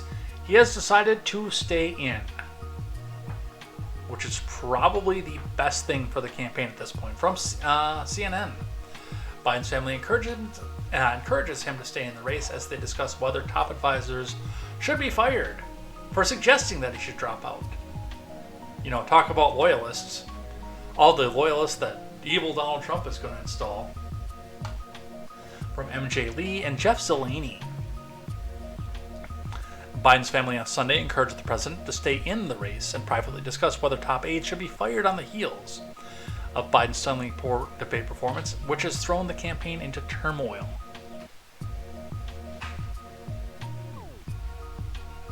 I will catch up with chat in just a moment. Biden's family, including First Lady Jill, who might be doing the Wilson thing. What was her name? Forget her first name. Edith. I thought it was Eleanor, but no, it was Edith. So yeah, Jill Biden might very well be the new Edith Wilson. There is every possibility that that's happening right now. Son Hunter and their grandchildren, except for Navy of course, convened at Camp David for a previously scheduled get-together and implored the president to keep fighting for his bid for re-election. Biden advisors... Where did I lose my place? There we go. Biden advisors told CNN one advisor described family members as having offered their unequivocal support. Yeah, that's because Jill's not done being Edith Wilson yet. She's not done being president yet. The family, clearly frustrated with the team that prepared Biden ahead of his alarming debate with the former president, discussed whether any of Biden's top advisors should be fired and whether campaign staffing changes should be made, one advisor said. Biden, however, is known for being loyal and protective of his close advisors and does not like to fire aides. No, he's never fired anybody, not even after the disastrous Afghan withdrawal. As of Sunday, it did not appear that any major staffing changes were looming. Here is the reality, and this is not what the Biden family is looking at.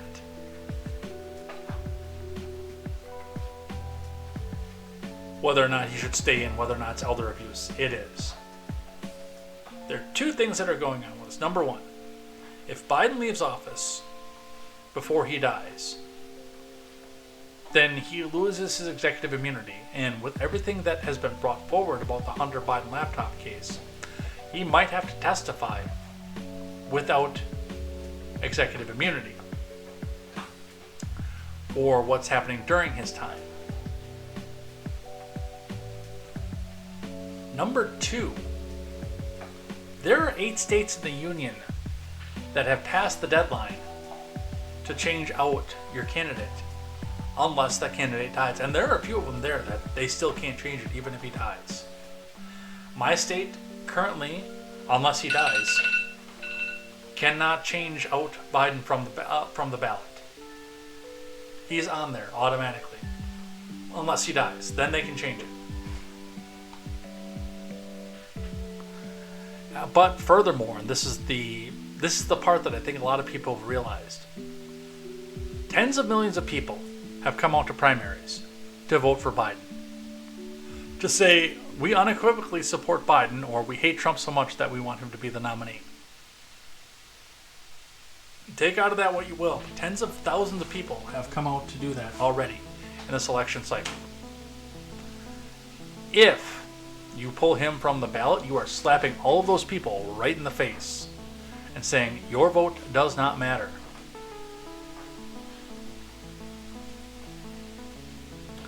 So no, I don't think anybody right now else could win the presidency.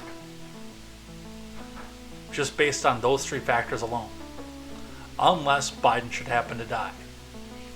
And even there, I don't think that they could do it.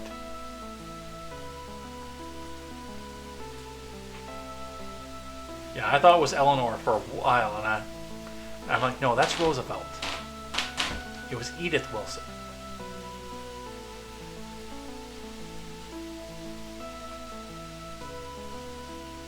Alright, let's see what you guys are saying. I got a couple other stories I want to get to. I'm going to skip the Project 2025 stuff. I wanted to explain a little bit of it because it's the latest thing they're using to fearmonger. I might make a one-off video for that instead. That might actually be easier. But we'll do these last 3. Let's look at the chat first.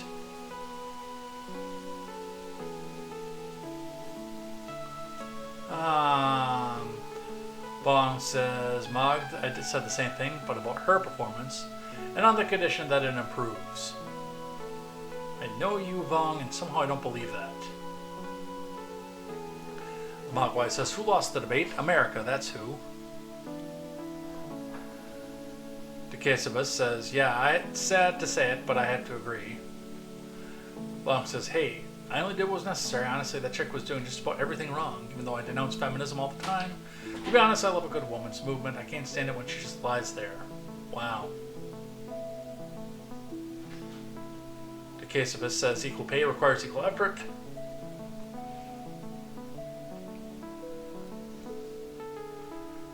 Palm says, if she just lays there, she should have never been let into that situation. She's got ulterior motives, or you really did it wrong.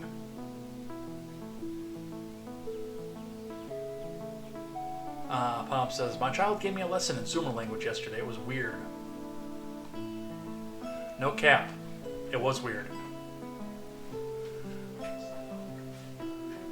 Long says, ladies would never stand for that. Be honest with me, bro. How many women do you know would be willing to say nothing of happy to take a nice ride one day? Alright, let's grab these last 3 quick.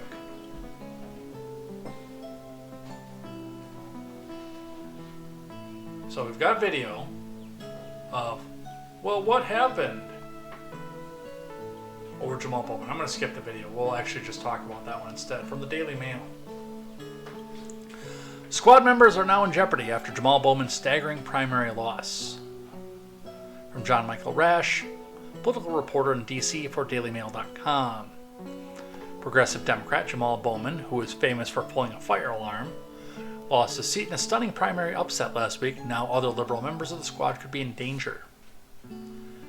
Bowman's loss in his Bronx district to a centrist Democrat have been painted as a referendum on progressivism.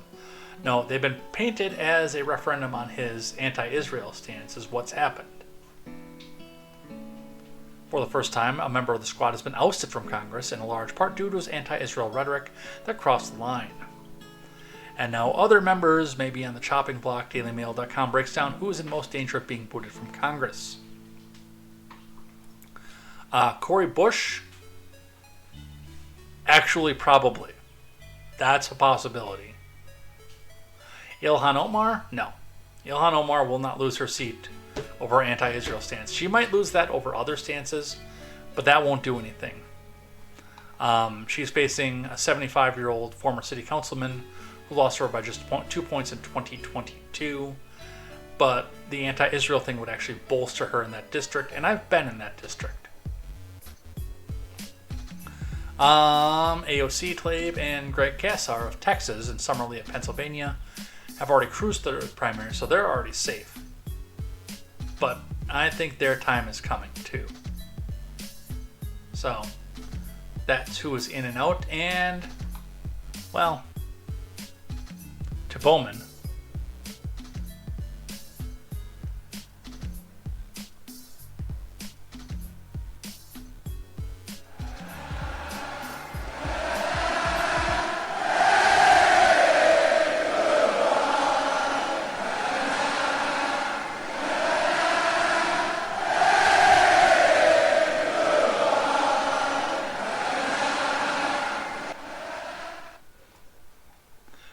No, I'm kidding. It couldn't happen to a suckier person. I guess I'll have to go back to pulling fire alarms in public schools.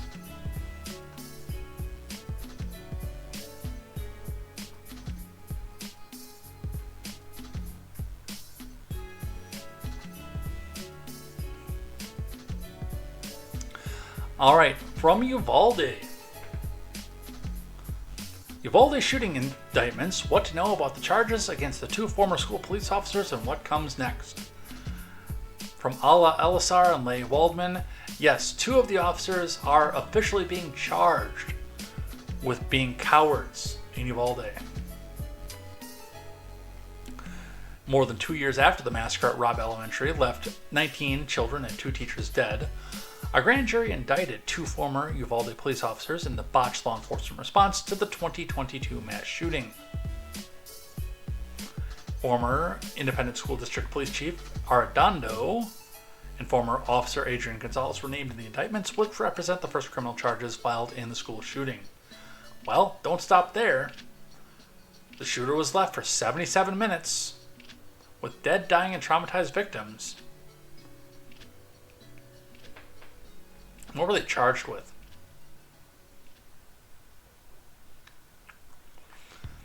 Alright, we know who was charged. The former chief was booked on 10 felony charges of child endangerment with known criminal negligence for failing to recognize the incident as an active shooter and for failing to take proper action to intervene. The indictment said, according to the filing, the behaviors placed each of the 10 children listed in imminent danger of bodily injury, death, physical impairment, and mental impairment. Arredondo's lawyer has not responded to CNN's request for comment.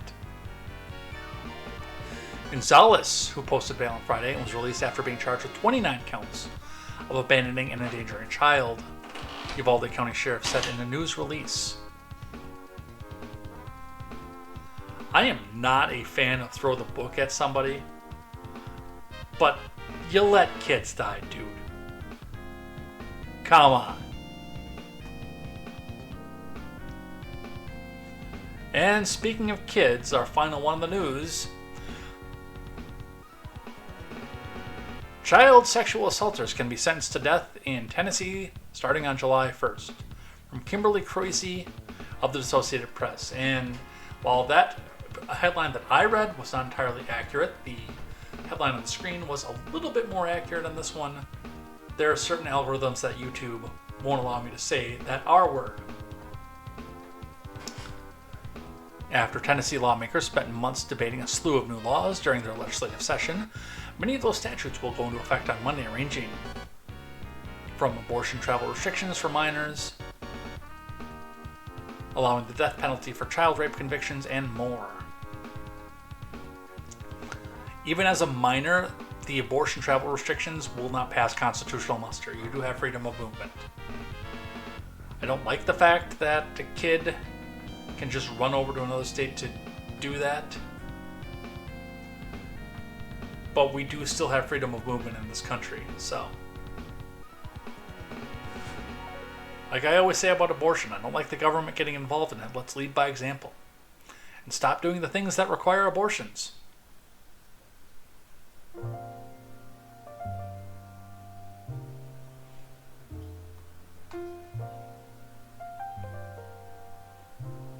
But guys, this is a step in the right direction. It is. The only issue that I have with the death penalty is we do need to make sure that it is heavily evidence-based. Because if you put a guy in prison for 25 to life, new evidence comes up and says, hey, this guy was innocent the whole time. He gets out, he sues the state for wrongful imprisonment, rightfully so. He gets a big-ass settlement because wrongful imprisonment. The only issue I have with the death penalty is you can't undead the dude after a sentence is carried out.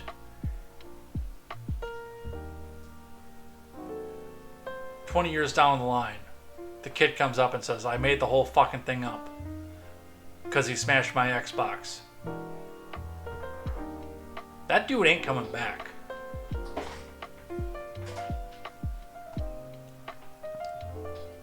So, alright, let's do rules of acquisition. And we'll do a couple things I like and a couple things that I hate. This might be the quickest I get through this window ever, because I've only got a few things here today. Alright, rules of acquisition. Every week we read one of the Ferengi rules of acquisition, the rules, which govern the religious aspects of Ferengi, which center around capitalism, unfettered and open free markets. Even though they're not exactly free if you have to follow these rules, they dictate how the Ferengi interact with each other and with other species around the galaxy every week. We read one of these if I know the context, because I've seen it in DS9. I explain the context it was used in the show, and I explain how we can use it in real life. We are on the 6th rule of acquisition. Never allow family law to stand in the way of opportunity. From DS9 episode The Nagus, where a lot of this was introduced for the first time. Now, this of course coming from a dispute over whether or not Rom was entitled to the bar or not. And the Nagus coming and reminding Quark, never allow family law to stand in the way of opportunity. And I forget the actor's name, but he's the squeaky voice guy from Princess Bride, even though I've never seen that movie. I recognize who the actor is. That's who plays the Grand Nagus in Deep Space Nine. Now, how do we use this in real life? Well, a couple things to keep in mind. You should be taking time to take care of your family, always, but you can't do that if you're broke. So always make sure that your opportunities are set in place before you go back in and allow family law to stand in the way of opportunity. Let's look into a couple things that I like and a couple things that I hate. Thing that I like, number one, because I love happy marriages, especially in insanely volatile California and Hollywood especially. Partner for Life, Candace Cameron Bure celebrates 28 years of marriage. Now, a lot of people my age and probably a few years older probably look at something like this and scream, no! But I do like to see it because, I mean, people in Hollywood pass around marriages and divorces like that candy. I don't know what the hell that was, but it sounded like it hurt. Candace Cameron Bure reflected on her almost 3 decades of marriage to her husband, retired professional hockey player Valerie Bure. The 48-year-old actress told Fox News Digital she's more committed now to her husband than she was the day that she married him. The love has grown over the years. When you really go through the depths of the valley, you come back on top as many times as you go through the roller coaster of life. Within marriage, every time you come back on it like it's another notch in the belt of commitment. Staying together, Bure told the outlet. We've been together for 30 years. It's a pretty big milestone, she added. I truly love him more today, and I'm more committed to him today than I was when I first got married. He is my partner for life. Godspeed to the two of you. That is amazing to see. How young she is in this picture.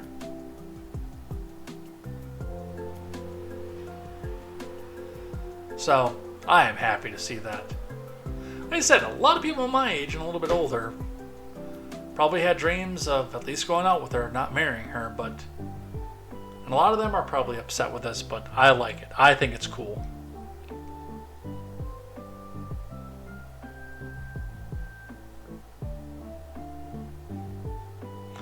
The Cassibus brings up a good point. A prison sentence for a child sexual assault has always been a de facto death sentence. Yeah, but it's not passed down by the state. That's the problem.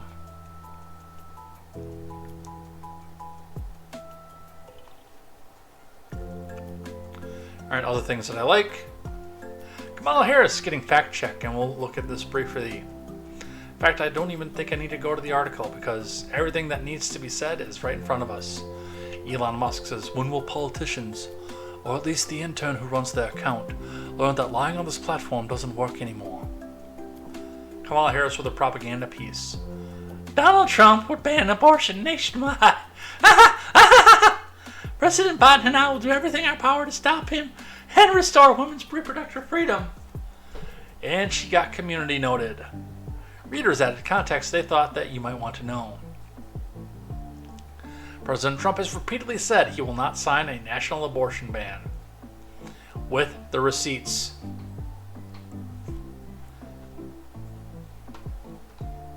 Worked so hard to get it into states' rights, why the hell would he try to take it over on a national level again? That is some Lindsey Graham level propaganda. Going back to the judges, I had a zinger off of this one because, well, these people cannot be serious when they say words like Republicans. So yes, this might be tooting my own horn a little bit here. Arizona Independent Senator Kirsten Sinema says maybe it wasn't a great idea to eliminate the judicial filibuster. Tashi Taylor says if the filibuster were used judiciously, forgive the pun, by responsible parties on both sides, then I'd say thumbs up to the filibuster. But McConnell and the Republicans were blocking every single Obama judicial pick. They had no choice but to throw it out.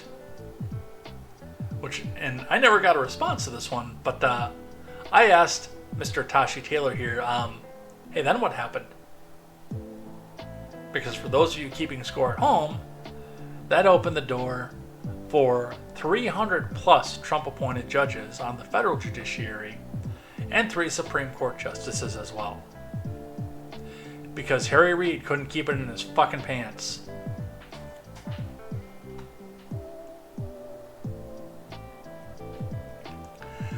Always love a good parody account. Hilaria Bryden, Esquire, who is a hilarious follow if you don't follow that person already. Luckily enough, and I'm going to now, I have not followed this person, but so many of my friends do, that there's a quote tweet almost every day. We just found this on our 9-year-old daughter's door. She's refusing to come out and didn't touch her breakfast scramble. We had a big wedding to go to today, and she was supposed to be the flower girl, but we had to cancel. Supreme Court is literally ruining our lives. With the post-it note that says, I'm not coming out until the Supreme Court, misspelled of course, reverses the Chevron decision.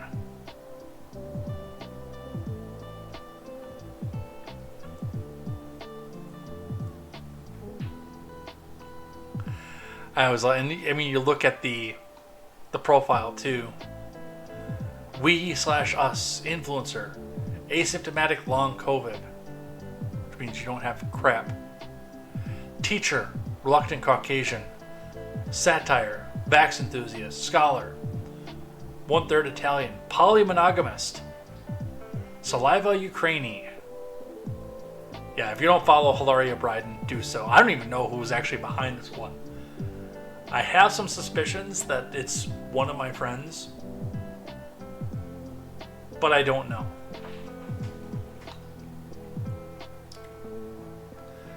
And the last one that I like before we do on a couple things that I hate, Wisconsin Supreme Court seeks investigation after abortion draft order leaks. Coming to CNN from the Associated Press. Chief Justice of the Wisconsin Supreme Court called for an investigation Wednesday after a leaked draft order that showed the court would take a case brought by Planned Parenthood seeks to declare that access to abortion is a right protected by the state constitution, which it is not, by the way. They would do better to try to pass a law in this state. But then they wouldn't be able to come back in and say, but, give us more power and then we'll pass the law. Give us more power.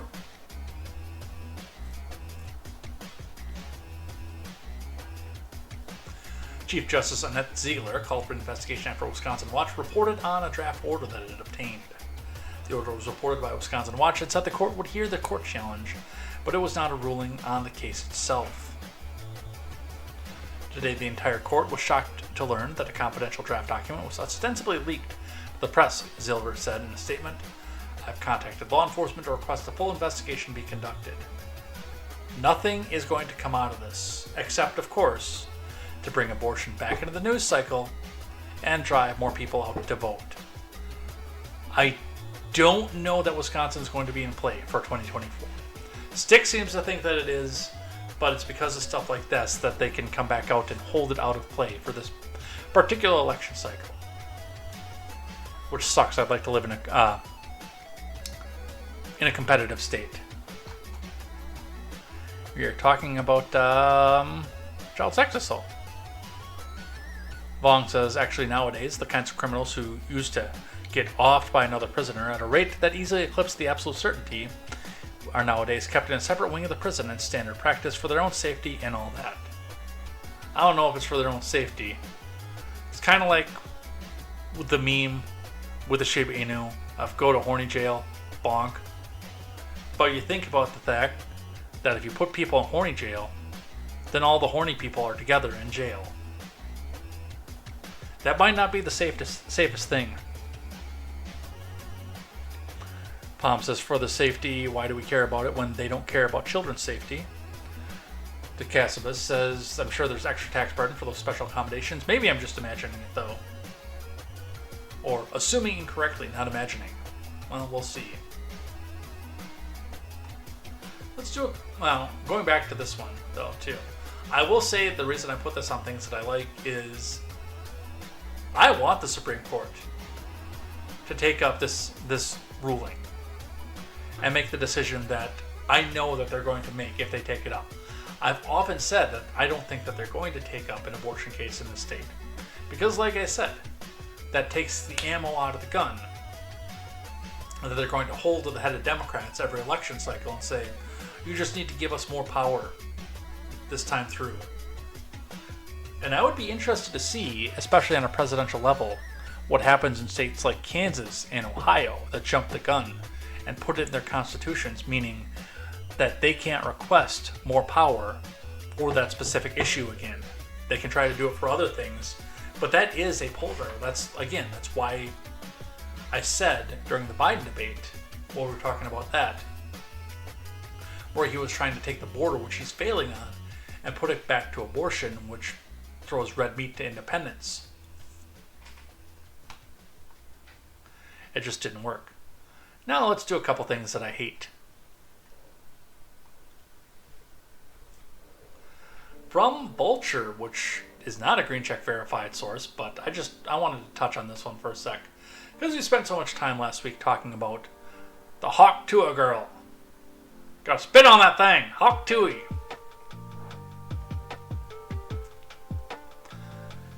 We guess not wanting to Hawk Tuah a 78-year-old wrinkly presidential nominee and recently convicted felon makes you a political figure now. On this episode of Election Year Brain Rot, we find the viral Hawk Tuah girl inadvertently made both a nemesis for Republicans and a mascot for Democrats over comments she made on Brianna Chicken Fry's Plan Brie podcast. Known for the meme where she recommended spitting on that thing during oral sex, Miss Hawk Tuah, real name Haley Welch, played a version of the game Smash or Pass. On July 1st episode of the pod, the whole thing could have been pure innocent fun until a certain former president came along when asked if she would Hawk Tuah Trump or not. Welch replied in the negative, "It's a no for me," she told Chicken Fry. This should be nothing. This is a person who undeservedly got famous for talking about what she would go back and do in bed. And while it is funny, and I am glad she became famous because the memes are just amazing. People got some good ones off of this. The memes were beyond compare. As I say for most celebrities, my opinion of them does not come from who they're going to vote for. It never has, and it really never will. If you like the meme, it shouldn't matter whether or not she would blow the former president.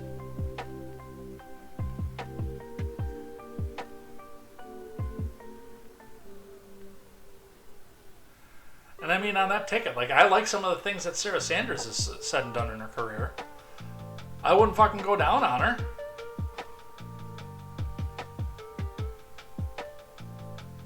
This should not be the standard of how you feel about a person. And this should not be what's dividing us. Let the girl take the little bit of money that she's going to make from the brief time that she's being famous and run.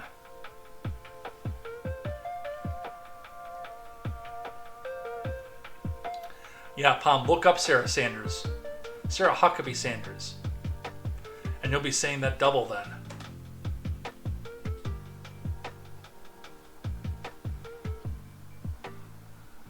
Other things that I hate. I mean, this is something we've been telling people forever. Not green check verified, this is independent journalism, of course, but a reminder that when you see these patriot fronts and these blood tribes and all this bullshit, yes, there are actual people that have been brought up from the masses to go back and march in these parades with the people. But the people who were organizing it, the people who are sending it out, and at least some of the people in the parades are feds. And the rest of them are sad incels, only people who, quote, don't belong anywhere else, who came up and said, hey, don't you want to make a better life for white people? Why don't you just put on this mask and come and march with us? And after that, we'll talk about how we can kidnap a certain governor and put her on trial in a different state. And, you know, that other honeypot that got a bunch of people arrested, even though over half of the people in the group that were supposed to be doing that were FBI informants.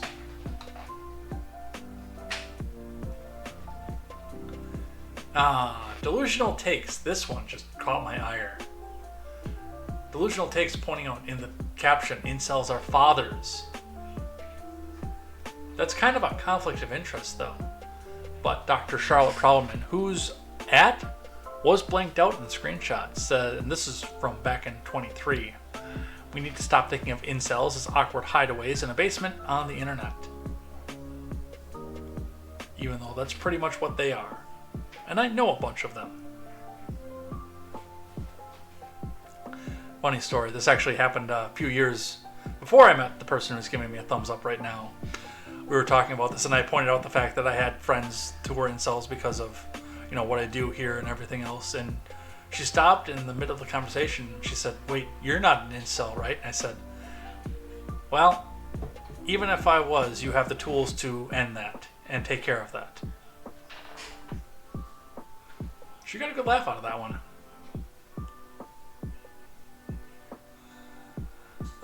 But going on with the quote, they are literally YouTubers, which that is true, unfortunately. Policemen, politicians, fathers and brothers. That's right. People who are involuntarily celibate are fathers somehow.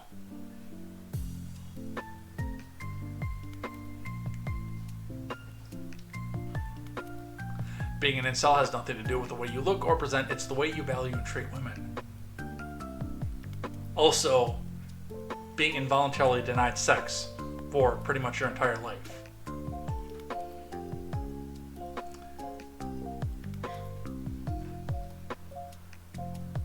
Involuntarily celibate fathers. Alright, last thing that I hate. Well, it turns out that our corporate members of the Democrat and Republican parties who hate third-party runs more than they even hate the other party that they're running against, have brought out Old Faithful, a Vanity Fair article that dropped almost immediately after Biden's tanking debate performance. RFK Jr.'s family doesn't want him to run. Even they may not know his darkest secrets. And like I said, I'm not going to go too deep into this because I have not pre-read this. I do want to read this before I go too deep into this. But we can look at the tagline to see where they're going with this. A shocking photograph. Blowback from a Trump meeting and Old Faithful for anybody that they don't want you to vote for. Alleged sexual assault. So again, an instance where the only two people who know what actually happened in the room are RFK and the unfortunate poor woman who had to spend the rest of the night listening to, okay, yeah, no, I know you want to do this here. I'm a Kennedy. You want to do this? You want to feel my brain worm?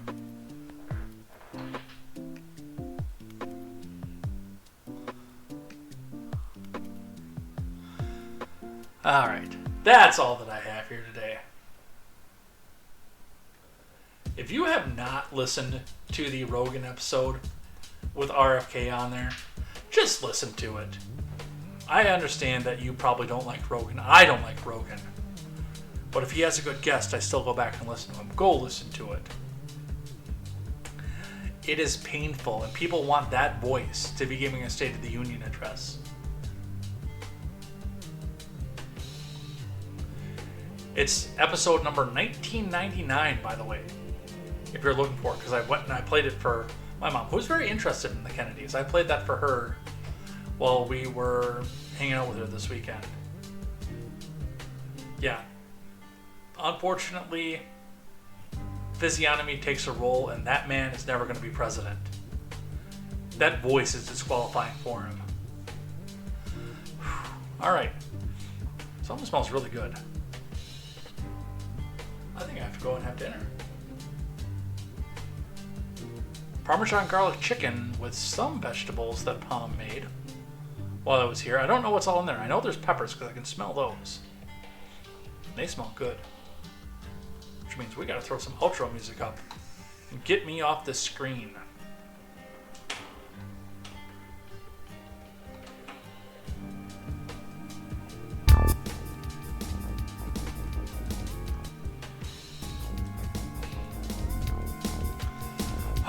Alright, well, thanks everybody who came by and hung out in the live chat. Thanks to the mods for, well, not really having them on because we've got a pretty good audience in here.